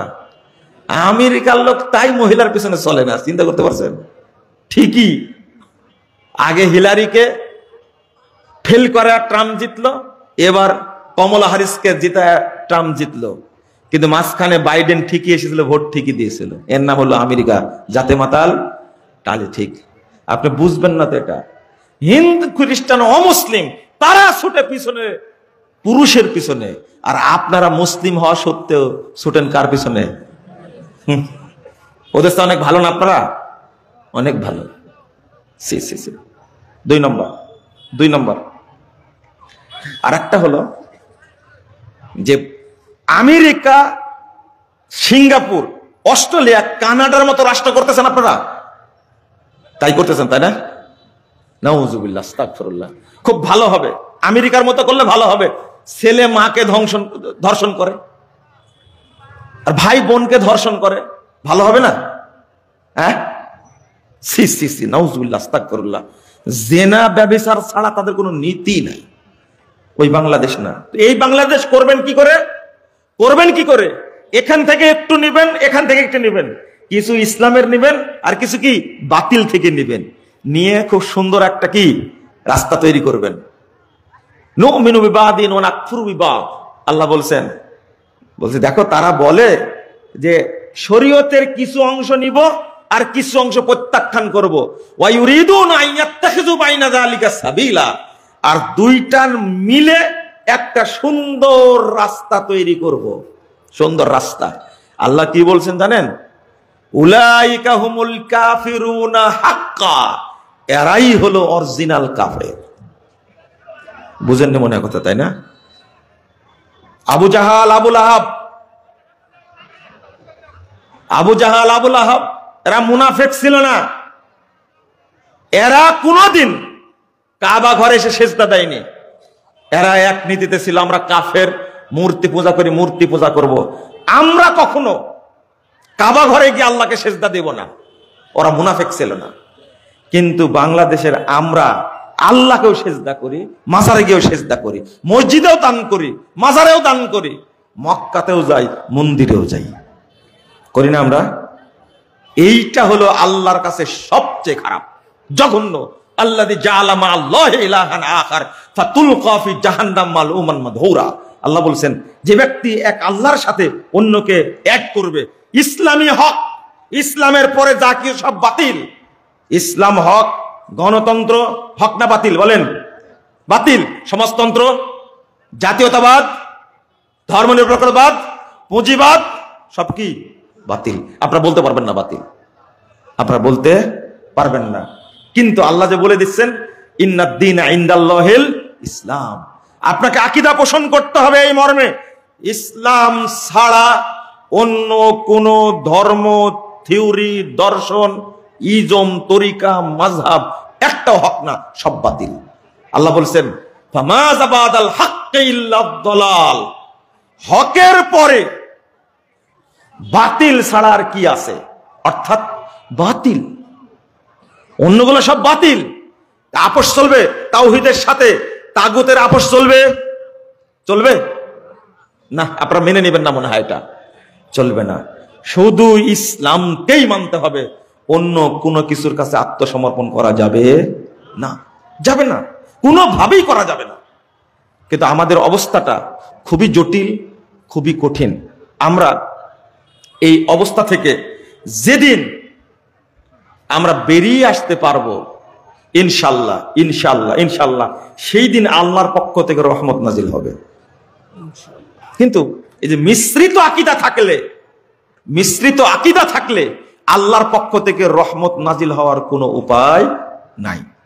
শেষে একটু আমলের ব্যাপারে একটু টাচ দিই আপনাদেরকে। সেটা হলো, প্রশ্ন আছে অল্প, যেটা শুরুতে বুঝাতে চাচ্ছিলাম, একটু খেয়াল রাখবেন আপনারা, যেন সৎ আমলের সাথে বেদাতি আমল যেন মিশ্রিত না হয়। মনে থাকবে আপনাদের? যেমন সালাত,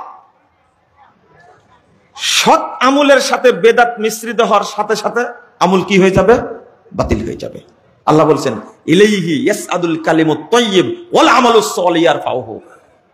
আল্লাহর কাছে পৌঁছে সৎ আমল এবং পবিত্র কথা। আল্লাহ বলছেন যে অকদিমনা ইলা মা আমিলু মিন আমালিন ফাজআলনাহু হাবাআম মানসুরা।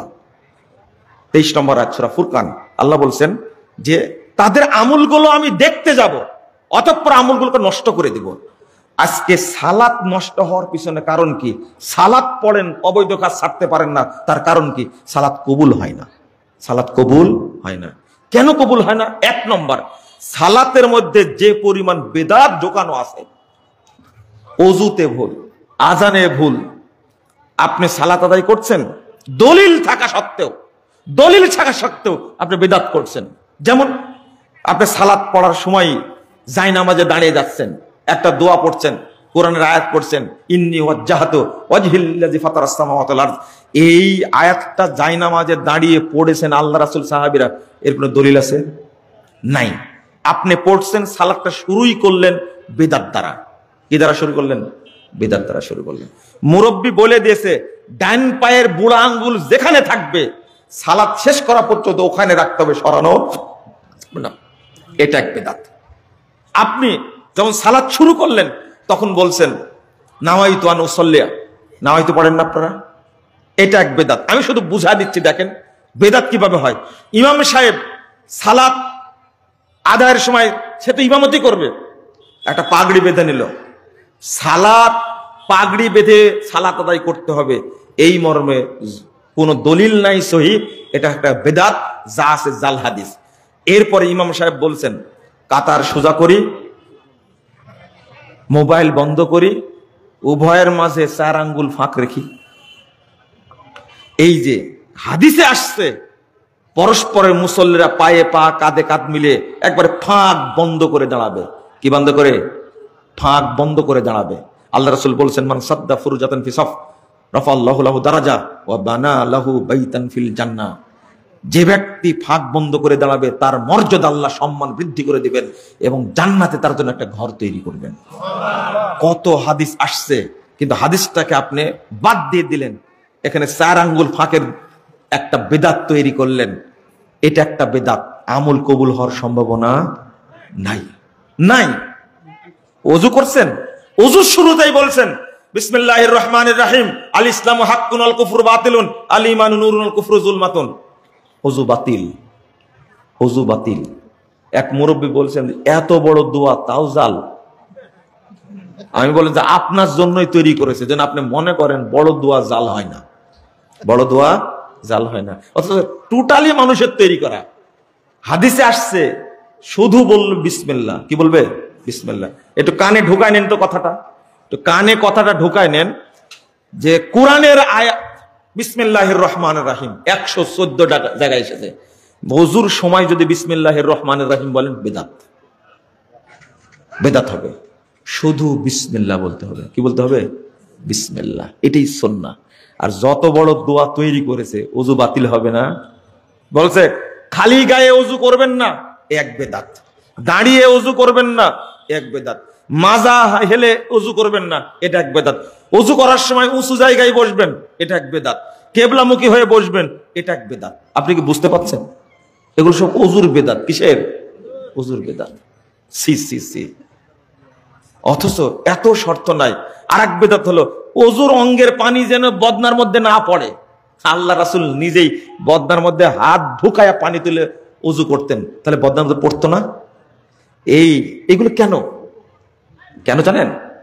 যেমন জহরের আলাদা নিয়াত, আসরের আলাদা নিয়াত, ফজরের আলাদা নিয়াত, এশার আলাদা নিয়াত, মাগরিবের আলাদা নিয়াত, মাগরিবের সুন্নাতের প্রথম শেষ 2 রাকাতে আলাদা নিয়াত, এরপরে 6 রাকাত সালাতুল আওয়াবিন এর জন্য আলাদা নিয়াত, ফজরের আলাদা নিয়াত, ফজরের সুন্নাত আলাদা নিয়াত, বেতের আলাদা নিয়াত, তারাবির আলাদা নিয়াত, জানাজার আলাদা নিয়াত, ঈদাইনের আলাদা নিয়াত।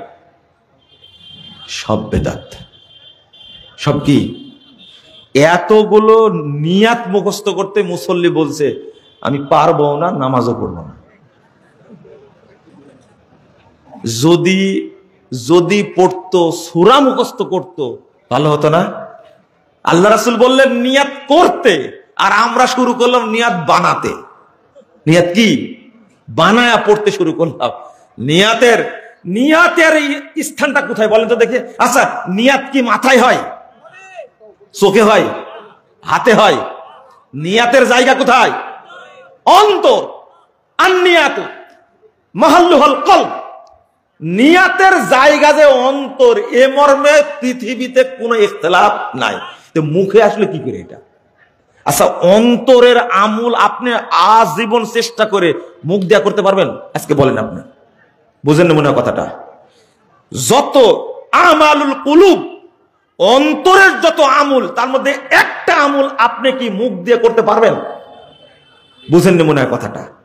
করতে পারবেন না। এটা অন্তরের আমল, অন্তর দিয়েই করতে হবে।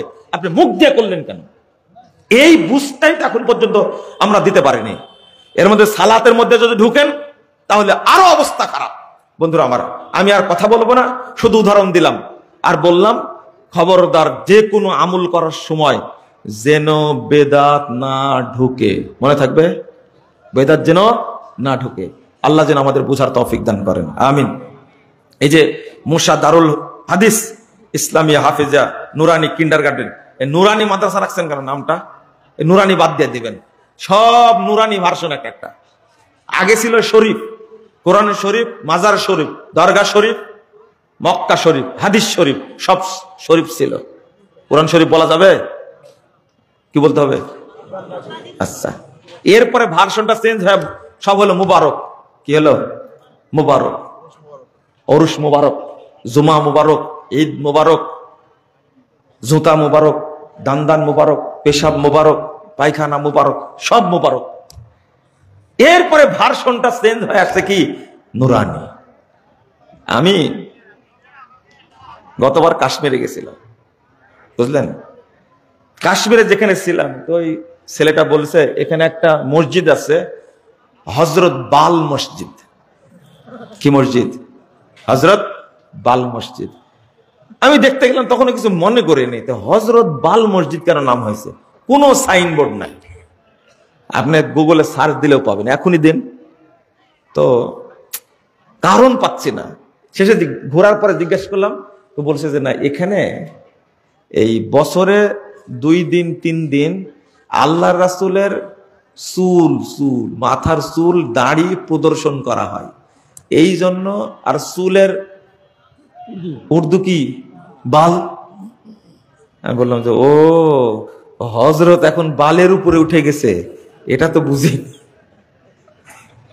বুঝেননি কথা? আপনারা হাসছেন কেন? নুরানির তো ইতিহাস আপনারা জানেন না। আল্লাহু নূরুস সামাওয়াতি ওয়াল আরদ, বলেন তো আল্লাহ আসমান জমিনের কি মালিক? কে বললো? আপনাকে চাচ্ছিলাম এতক্ষণ। আল্লাহ আসমান জমিনের কি মালিক, তাই না? বলেন আস্তাগফিরুল্লাহ। এই যে আল্লাহ আসমান জমিনের মালিক কে শিখাইছে? এটা এই মুফাসসির শিখাইছে। মুফাসসির, এই মিথ্যুক মুফাসসির শিখাইছে, তাই না? আল্লাহু নূরুস সামাওয়াতি ওয়াল আরদ এর অর্থ হলো মুযায়্যিনুস সামাওয়াত বিশ-শামসি ওয়াল কমারি ওয়ান নুজুম। ইবনু আব্বাস, উবাই ইবনে কাব রাদিয়াল্লাহু আনহু, সাহাবীরা বলছেন আল্লাহ আসমান সময় নূর মানে আল্লাহ আসমান সমূহকে সৌন্দর্য করেছেন সূর্য দ্বারা, চন্দ্র দ্বারা এবং তারকারাজি দ্বারা। বলুন আলহামদুলিল্লাহ। ওয়া মুযায়্যিনুল আরদ, আর জমিনকে সুন্দর করেছেন বিল আম্বিয়া ওয়াল উলামা ওয়াল মুমিনিন। জমিনকে আল্লাহ সুন্দর করেছেন আলেমদের দ্বারা, নবীদের দ্বারা, মুমিনদের দ্বারা। হইল অর্থ আপনার? এই আয়াতটা হলো সুফিদের দলিল যে আল্লাহর নূরে নবী পয়দা, আর নবীর নূরে সারা জাহান পয়দা। বুঝতে পারলেন? এই মানুষও আল্লাহর নূরে, বলেন নাউজুবিল্লাহ। এই জন্য সব নুরানি, নুরানি আতর, নুরানি টুপি, নুরানি মেসওয়াক, নুরানি পাঞ্জাবি, নুরানি কোরআন, নুরানি মাদ্রাসা, নুরানি জর্দা, সব নুরানি হয়ে গেছে। এটা হলো সুফিদের আকীদা। এই জন্য নুরানি রাখা যাবে না। কথা বুঝতে পারলেন কি? বুঝবেন না ভাই, বুঝবেন না। গালি দিতে পারবেন দেন, কিন্তু শুনে গালি দিয়েন, বুঝে গালি দিয়েন। শুনে গালি দেন, বুঝে গালি দেন। এক মুফাসসির বলছেন আদম আলাইহিস সালামকে যখন সৃষ্টি করলেন তো মনটা আনসান করে, তো পুরুষ মানুষকে একা থাকতে পারে? তখন বাম পাজরের হাট থেকে হাওয়াকে তৈরি করলেন, খুব সুন্দরী। আদম আলাইহিস সালাম ঘুম থেকে জেগে দেখছেন যে একটা সুন্দরী মহিলা, তো বারবার তাকাচ্ছেন। এক সময় দেখে গায়ে হাত দিতে গেছেন, আদম হাত দিও না। তো কি করা লাগবে হাত দিতে হলে? আচ্ছা, আদম আলাইহিস সালাম একজন নবী, আল্লাহর হাত দিয়ে তৈরি আদমকে, আল্লাহর হাত দিয়ে তৈরি আদমকে, আল্লাহর হাত দিয়ে আল্লাহ নিজ হাতে আদম আলাইহিস সালামকে তৈরি করেছেন। এই আদম একটা বেগানা মহিলার দিকে তাকাবে, ফেল ফেল করে হাত দিতে যাবে, এটা আপনার বিশ্বাস হয়? হ্যাঁ, হয়? সি সি সি সি। নবীর শানে বলে কি? নবীর শানে বলে কি? তখন আল্লাহ বলছেন হাত দিতে হলে আগে মোহর দাও, আগে মোহর দাও। মোহর কি দিব? আমার কাছে তো কিছুই নেই। বলছে আমার একজন শেষ নবী দুনিয়াতে যাবে, তার নাম হলো মোহাম্মদ, তার নামে 10 বার দরুদ পড়ো, এটাই মোহর হয়ে যাবে। বলেন সুবহানাল্লাহ। আস্তাগফিরুল্লাহ, আস্তাগফিরুল্লাহ। এই সুবহানাল্লাহর ওয়াজি করা লাগতো আজকে, কিন্তু করা হয়নি আজকে। আচ্ছা শুনেন, মানে কোথায় যে সুবহানাল্লাহ বলতে হয় আর কোথায় যে ইন্না লিল্লাহ বলতে হয় সেটাও জানেন না আপনারা। হ্যাঁ, ভাত খাওয়ার সময় যে কোন দোয়া পড়েন আল্লাহ জানে। আপনারা একটু চিন্তা করেন তো দেখি, যে আচ্ছা আদম আর হাওয়ার দুইজনের বিয়ের কোনো বিষয় আছে শরীয়তে? শুনেছেন কোনোদিন? হুজুর তৈরি করলো কি রে, মুফাসসির তৈরি করলো কি করে? এটা মুফাসসিরের মুখটা হলো চুলার মুখ। কিসের? চুলার মুখ। ওর মুখে যা দিবেন ও তাই খাবে, তাই চলবে, কোনো সমস্যা নাই, চালাই দিবেন মুফাসসির, যে কোনো ভাবে চালাই দিবেন মুফাসসির। অথচ আদম আলাইহিস সালাম সৃষ্টি করেছেন তার স্ত্রীকে। কার স্ত্রী বলেন? আদম আলাইহিস সালামের স্ত্রীকে আল্লাহ তৈরি করেছেন তার বাম পাজরের বাঁকা হাড় থেকে। তাহলে হাওয়াকে কি আল্লাহ এমনি সাধারণ মহিলা হিসাবে সৃষ্টি করেছেন, না তার ওয়াইফ হিসাবে সৃষ্টি করেছেন? তো ওয়াইফ হিসাবেই যদি সৃষ্টি করেন তাহলে তার বিয়ে থাকবে কেন? কমন সেন্স থাকে না এটা? আবার মোহর বের করেছে কথা, আল্লাহ নবীর পাওয়ার বোঝাতে গিয়ে তৈরি করেছে যে 10 বার দরুদ পড়লেই কি হয়ে যাবে। তা আপনিও 10 বার দরুদ পড়ি বিয়ে করেন দেখি, আল্লাহকে সাক্ষী রেখে, হবে? এগুলো জাহেলিয়াত, এগুলো জাহেলিয়াত, এগুলো কান দিবেন না। দেন প্রশ্ন উত্তর দিন। উল্টা পাল্টা। ও, ঈমান আমাদের ভিতরে কিভাবে ঢুকবে? ও, ঈমানের ওয়াজ শুরু করার দরকার, তাই না? একটা উদাহরণ দিই, যে কোনোদিন ওযু করেনি তার ওযু ভাঙ্গার সম্ভাবনা আছে? ওযুই নাই, ভাঙবে কি? আপনাদের ঈমান আছে?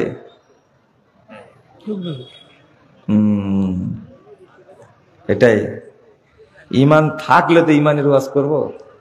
আলেমরা ওয়াজ করে ভালো ঈমান ভঙ্গের কারণ সমূহ, আর আমি ওয়াজ করি ঈমান আছে কিনা, থাকলে তো ভাঙবে। আচ্ছা, যে কোনোদিনই পোশাক পরেনি তো ন্যাংটা হলো কখনো? বুঝেননি মনে কথা তো, না? হ্যাঁ, আপনি বলছেন যে ছেলেটা নষ্ট হয়ে গেল, আমি তো ভাবতেই পারিনি। তা আপনি বলছেন যে ও ভালো ছিল কখন? প্যাঁচটা বুঝতে পারেননি? আমি আফসোস করছি লোকটা এত খারাপ হয়ে গেল, তো আপনি বলছেন ও ভালো ছিল কখন যে খারাপ হয়ে গেল? মানে কি? কোনোদিন ভালো ছিলই না, খারাপ হলো কি করে? এটা বুঝেন যে হতো। ঈমান ভিতরে না থাকলে ঈমান কোনোদিন ভাঙবে? আমাদের যে বর্তমান অবস্থা বিশ্লেষণ করলে আপনার মনে হবে কারো ভিতরে এখন পর্যন্ত ঈমান আসেনি। এই জন্য ঈমান ভিতরে ঢোকার ওয়াজ করতে হবে। এই প্রশ্নকারী খুব সুন্দর কথা বলেছেন। আমার আলোচনা আছে, আপনার নেটে পাবেন আপনারা। ঈমানের উপরে আলোচনা বেশি আছে আর মানহাজের উপরে আলোচনা বেশি আছে। এই জন্য এক ভাই বলছে, মুজাফফর সাহেব আকীদার মানহাজের ওয়াজ আর কতদিন করবে? এই তাওহীদের ওয়াজ কতদিন করবে? আমি বললাম যে 9000 বছর করব। কেন, কি সমস্যা? এমপি কখনো হবেন, মন্ত্রী কখনো হবেন, প্রধানমন্ত্রী কখনো হবেন। আমি বললাম যে এই তো সুন্দর কথা বলেছেন। আমি বললাম যে আপনারা এমপি মন্ত্রী হয়ে কি করলেন একটু শোনান, একটু উৎসাহিত করেন, তাহলে আমরাও হব। একটা দল 1948 সালে তৈরি দলটা নাকি 18 বছর ক্ষমতা আষ্টে পিষ্টে ধরে থেকে মানুষকে হত্যা করে, মানুষকে গুম করে, আউনে ঘর বানায়, নতুন নতুন অস্ত্র দিয়ে মেসাকার করে দিয়ে থাকতে চালো। তাও আমি হলাম শেখ মুজিবের বেটি। ভাষা কি? আমি হলাম শেখ মুজিবের বেটি, আমার বাপ বাংলাদেশ স্বাধীন করেছে। এতদিন থাকার পরে পালায়া কুল পায় না। পৃথিবীর জরিপ করে দেখছে বাংলাদেশের শাসক হলো সবচেয়ে ক্ষমতাধর মহিলা। এত লকব তার, আর আপনারা এমন ভাবে আঁকড়ে ধরে থাকলেন যে 81 সাল পর্যন্ত ক্ষমতায় তাকে রাখতেই হবে, কিন্তু পালানোর জায়গা পেল না। বিএনপির মতো এত বড় একটা শক্তিশালী দল এত বড় শক্তিশালী দল যে স্বৈরাচার সরানোই তার কাজ, স্বৈরাচার সরানোই তার কাজ। কিন্তু জিয়াউর রহমান সাহেবের ওয়াইফ, 3 বারের প্রধানমন্ত্রী, 86-87 বছর বয়স, 88 বছর বয়স, একটা মহিলা, বৃদ্ধা মহিলা রে ভাই, তাকে যে বিদেশে চিকিৎসার জন্য নিয়ে যাবে সেটাই 18 বছর যাবত পারল না। তারা এত বড় দল হয়ে কি করলো? আর জামাত ইসলামের ভাইয়েরা কত পরিশ্রম করে, আহারে সেই পরিশ্রম, কিন্তু দিনে দুপুরে এত বড় বড় নেতাকে ফাঁসিতে ঝুলায় মারলো। একটা কামরুজ্জামান তৈরি করেন দেখি পারেন কিনা, একটা আলী হাসান মুজাহিদ তৈরি করেন দেখি পারেন কিনা। সালাউদ্দিন কাদের চৌধুরী, তার সাথে একসঙ্গে ছিলাম, ভিতরেও বাঘ বাহিরেও বাঘ, পৃথিবীতে কারোর সাথে আত্মসমর্পণ করেনি। এইরকম নেতাদের, ডাকা ডাকা নেতাদের এক রাত্রে ঝুলায় সাইজ করে দিল। আপনার একটা চুলও ছিঁড়তে পারেননি, পারছেন? কি করলেন আপনারা? এইটা আমার আফসোস, এটা হলো আক্ষেপ। যদি আপনার সাইদি সাহেবের মতো একজন মানুষকে যদি বাঁচাতে পারতেন, ওকে ইঞ্জেকশন পুশ করে মেরে ফেলে দিল এই ভদ্র শয়তানগুলো, খুব আক্ষেপ হয়। কত আদর করতেন, কত ভালোবাসতেন, আর কত স্নেহ করতেন, এটা আমি বলে বুঝাতে পারবো না। আমি মেরে নিতে পারি, সহ্য করতে পারি না। তার মতো একজন মানুষকে পিজি থেকে ছাড়া নিতে পারলেন না, কি করলেন আপনারা? আবার শোনেন, এই তাগুত মিশ্রিত মতবাদের পিছনে ছুটে 5 পয়সা দাম নাই, লাভ হবে না। সব ছেড়ে দিয়ে পুরো মুসলিমরা ঐক্যবদ্ধ হন। ভোট দিব না বলেছেন, দিব না বলছে। 5 জানুয়ারির নির্বাচন হয়েছে বিশ্ব ইতিহাসের শ্রেষ্ঠ নির্বাচন। 5 জানুয়ারির নাকি 7 জানুয়ারির? 24-এর না, 7 জানুয়ারি 2024। বিশ্ব ইতিহাসে এত সুন্দর নির্বাচন হয়নি, তাই না? আর ভাই শয়তান এত মিথ্যা কথা বলতে পারবে না। বুঝেননি কথা? কেন বললাম? কেন বললাম? কে বসেছে এখন ক্ষমতায়? নাম কি? ডক্টর ইউনূস। নামান তো দেখি, পারেন কিনা আপনি? নামান। ওর কোন রাজনৈতিক দল আছে? কত বছর ধরে মন্ত্রী ছিল, কত বছর ধরে এমপি ছিল? নামান দেখি, পারেন কিনা? আর ও ডক্টর ইউনূস সাহেব তো অনেক বড় মানুষ, তাকে না বাদি দিলাম। এই আসিফ আর নাহিদকে নামান তো পারেন কিনা দেখি, দেখি আপনার বুকে সাহস আছে কিনা, আপনার ধর ঠিক আছে কিনা দেখি। আমরা কে পাঠাইছে? এইভাবে পাঠায় আল্লাহ। এই আসিফ আর নাহিদ 2 শুকরা জীবনেও জানে না যে বাংলাদেশ একদিন আমরা চালাবো। এইগুলো উপদেশটা সব ভুয়া, এরাই চালাচ্ছে। ওই হাসনাত আর সারজিস এরাই চালাচ্ছে। বুঝতে পারেননি কথা? আপনার রংপুরের মানুষের কথা না বলি, শুনেছেন আমার কথা? উত্তরটা শুনেছেন? দাওয়াতি কাজ করবো তাওহীদেরই, কানে ঢুকে না। 23 বছরের নবীয়তি জীবনে 13টি বছর আল্লাহর নবী শুধু তাওহীদের দাওয়াত দিয়েছে। আমাদের 13,000 বছর লাগতে পারে। আর আমাকে আপনি টিটকারি করেন, তাই না? শুধু আকীদার মানহাজ নিয়ে আছেন, তাই না? এটা নিয়েই থাকবো। কালকে একজন বলছে, আর সালাতের বক্তব্য কতদিন চালাতে দেবেন? আপনারা দিয়ে কিছু করেন, আমাদের দ্বারা কিছু হবে না। আপনারা কিছু করেন, আমরা দেখি যে বাংলাদেশ থেকে সুদ উঠে গেছে, বাংলাদেশ থেকে মানে কি বলবো, চুরি উঠে গেছে, হাত কাটার বিধান জারি হয়েছে, মানুষ জেনা করেছে তাকে পাথর দিয়ে রজম করার বিধান চালু হয়েছে। আমরা দেখতে চাই, তাড়াতাড়ি করেন। আমরা তো চাই, হয় না কেন আল্লাহ ভালো জানে। আর গুটি কয়েক লোক দ্বারা এটা হবে? আপনারা বেশি আছেন, আপনারা করেন, আমরা শান্তিতে থাকবো ইনশাল্লাহ। আহলে কোরআন অনুসারে যারা, তাদেরকে অনুসরণ করা যাবে কি? নাউজুবিল্লাহ। আহলে কোরআন হলো কাফের। এরা কি? কাফের। আহলে কোরআন না, আহলে কুফরান, কাফেরের দল। দেন আপনাকে, আপনি পারবেন না, আমার হাতে দেন সবগুলো। সব সময় রিজিকের টেনশন করে থাকে, কিছু আমল শিখায় দেন। রিজিক খুব বড় জিনিস, তাই না? অথচ রিজিকই নির্ধারিত, 1 দানা থাকা পর্যন্ত আপনি মরবেন না, এটা নিয়ে টেনশন বেশি, তাই না? আমল করেন, আস্তাগফিরুল্লাহ বেশি পড়বেন, সৎ আমল করবেন, সালাত ঠিক মতো আদায় করবেন, রুজি আল্লাহ দিবেন ইনশাআল্লাহ। কোরআনের আয়াত এটা। আমার পিতা অসৎ পথে চলে, আমি সৎ পথে আসতে বলি শুনে না, দোয়া করবেন, নসিহত করবেন, ধমক দিবেন না। আহলে হাদিসরা কি করতে আহলে হাদিসরা কি জামাত করতে পারবে? আহলে হাদিসদের আদর্শ একটাই, শুধু সালাফদের আকীদা মেনে চলবে, এদের অন্য কোনো নাম নাই। জাতি হিসাবে মুসলিম, আকীদা আমলে তারা কি? আহলে হাদিস, সালাফি, এছাড়া তাদের কোনো পরিচয় নাই। জামাত ইসলামের ভাইদেরকে বলে আসছি বহুদিন যাবত, যে সমস্ত কথাগুলো ভুল আছে এগুলো চেঞ্জ করা লাগবে, চেঞ্জ করা লাগবে। লেখছি ভ্রান্তির বেড়া দিলে কমতে দিন, এই বই সাইদি সাহেব প্রুফ দেখে দিয়েছেন, মন্তব্য করে গেছেন। সিরাজ সাইয়্যিদুল মুরসালিন সাইদি সাহেবের ওই বইটা পড়েন, তাহলে ধারণা পরিষ্কার হয়ে যাবে। বইটা পাওয়া যাচ্ছে না কেন? প্রশ্ন আপনাকে করলাম, উত্তর নিয়ে নেন। আহলে হাদিস লোকেরা গেমের খেলার গাড়িতে চড়ে বেড়ায়। গেমের খেলার গাড়িতে চড়ে বেড়ায়, সেটা কি ঠিক? কি এটা বুঝলাম না। গেম খেলে যে টাকা পায় সেই টাকা দিয়ে গাড়ি। ও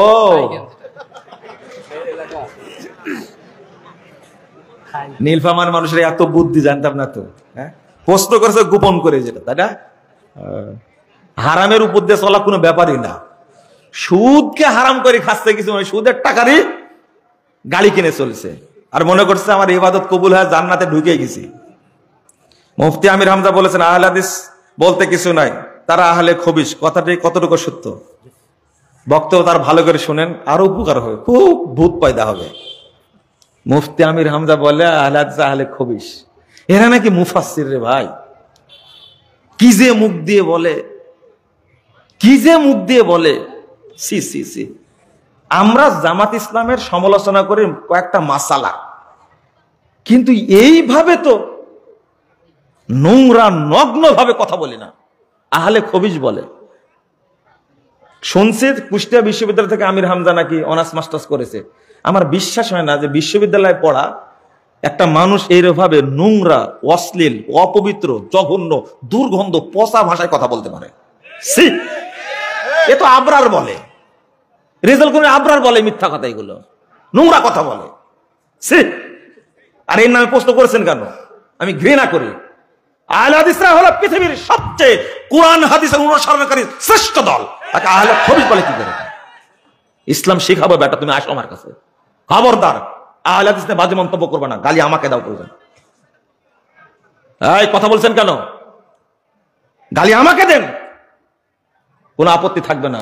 খবরদার আহলে হাদিস, মানহাজ, আকীদা, ইসলাম, নবী, কোরআন এই নিয়ে কথা বলবেন না, ছেড়ে দেবেন ইনশাআল্লাহ। ফাঁসির কাস্টে 10,000 বার ঝুলতে রাজি আছে, কিন্তু অবজ্ঞা করবেন, অপমান করবেন, এটা করতে পারবেন না। সাবধান, সাবধান। আহলে খবিশ মানে কাকে কয়? এ গালি দেয় তো দেওবন্দিরা। ওই যে একটা খুব ফর্সা করে মানুষ আছে না, দেওবন্দি, শামসুজ্জোহা। দেখতে চেহারাটা এত সুন্দর ভাই, আল্লাহ চেহারাটা করছে, কিন্তু ভিতরটা এত নোংরা। আহলে হাদিসদেরকে ইহুদি খ্রিস্টানের দালাল ছাড়া কথাই বলে না। আমাদের জন্ম নাকি হয়েছে ইহুদিদের থেকে। তোমরা আলবানিকেও ইহুদের দালাল বলেছো, জাকির নায়ককেও দালাল বলেছো, আমাদেরও বলছো। আমরা বলি আলহামদুলিল্লাহ। তোমরা যে আবু জাহালের বংশধর, এটা প্রকাশ হয়ে গেছে। এই প্রশ্ন করে, এগুলো প্রশ্ন হলো একটা। শোনেন, আমরা বলতে ছাড়ি না। তারেক মনোয়ার সাহেবের মতো একজন এত বড় বক্তা, মুফাসসির, তিনি বলছেন কুরআন হাদিস আকীদা নামে কিছু নাই, এটা মানুষের তৈরি, ফেক। আপনি এইভাবে বলতে পারলেন আকীদা শব্দটাকে? কোরআন হাদিসে নাই। ও রাজনীতিকে প্রাধান্য দিতে গিয়ে আকীদাকে এইভাবে জবাই করলেন, তাই না? তারেক মনোয়ার সাহেব বলে মেনে নেওয়া যায়? বলেন দেখি। আমি বলেছি ইসলামী রাজনীতি, আসিয়াসা আল ইসলামিয়া, এই শব্দটা, বাক্যটা পৃথিবীর কোন কোরআন হাদিসে পাইছেন? আপনি দেখেন তো কোরআন হাদিসে আছে কিনা শব্দটা। যেদিন আপনি ইসলামী রাজনীতি কথা কোরআন হাদিসে দেখাতে পারবেন, সেই দিন আকীদা কথাটা আমি দেখাবো। আমি চ্যালেঞ্জ করলাম। আপনাদের এই যে এখানকার রংপুরেরই এক ছেলে আছে না, আবু আদনান, বলছে তোমার আকীদা এবং মানহাজে থুতু মারি। ও আমি যখন বললাম পেশাব করার কথা, তখন আমার উপরে রেগে গেলেন আপনারা, তাই না? আমি যে হাদিস বলেছি এটা কি জানেন আপনারা? আহলে হাদিসরা বানায় কথা বলে না, যেটা বলে নকল করে। বিখ্যাত তাবি ইমাম শাফিঈ রাহিমাহুল্লাহ, তিনি বলেছেন যে হাদাসুকা আন আসহাবিন নবী সাল্লাল্লাহু আলাইহি ওয়াসাল্লাম ফাখুজ বিহি ওয়া ইযা ক্বালু বিরাইহিম ফাবুল আলাইহি। তারা যদি হাদিস বর্ণনা করে নবীর থেকে, সাহাবী থেকে, তাহলে গ্রহণ করো। আর যদি নিজেরা গাঁজাখুরি কথা বলে, তাহলে তার উপরে পেশাব করো। এটা আমার কথা? যারা এই মাদ্রাসায় জমি দিতে ওয়াদা করে জমি লিখে দিনায় নানান টাল বাহানা করে, ইসলামে এরা কেমন মানুষ, এরা আপনিও জানেন কেমন মানুষ। দিতে চায়, দেননি কেন? দিবেন। ওয়াদা করলে ভঙ্গ করা কিন্তু মুনাফিকের আলামত। যারা মসজিদের দানের জিনিস গোপন গোপনে বদলে নেয়, এটা কি? মানে মসজিদে দান করেছিল, ভালোটা রেখে খারাপটা বদকের নিচে, এটা তো আপনাদের ইমান এত পুক্ত, তা তো বুঝতে পারেন এতক্ষণ। তাহলে ইমান নিয়ে আলোচনা করতাম। সি সি সি, দালালি করি যারা চলে, কেস লাগে দেয়, কুটনামি করে, ফাসাদ লাগায়, এটা কি জায়েজ? এটা আপনিও জানেন হারাম, এখানে যারা আছে তারাও জানে হারাম, কিন্তু অন্তরে ইমান নাই তো মানে না।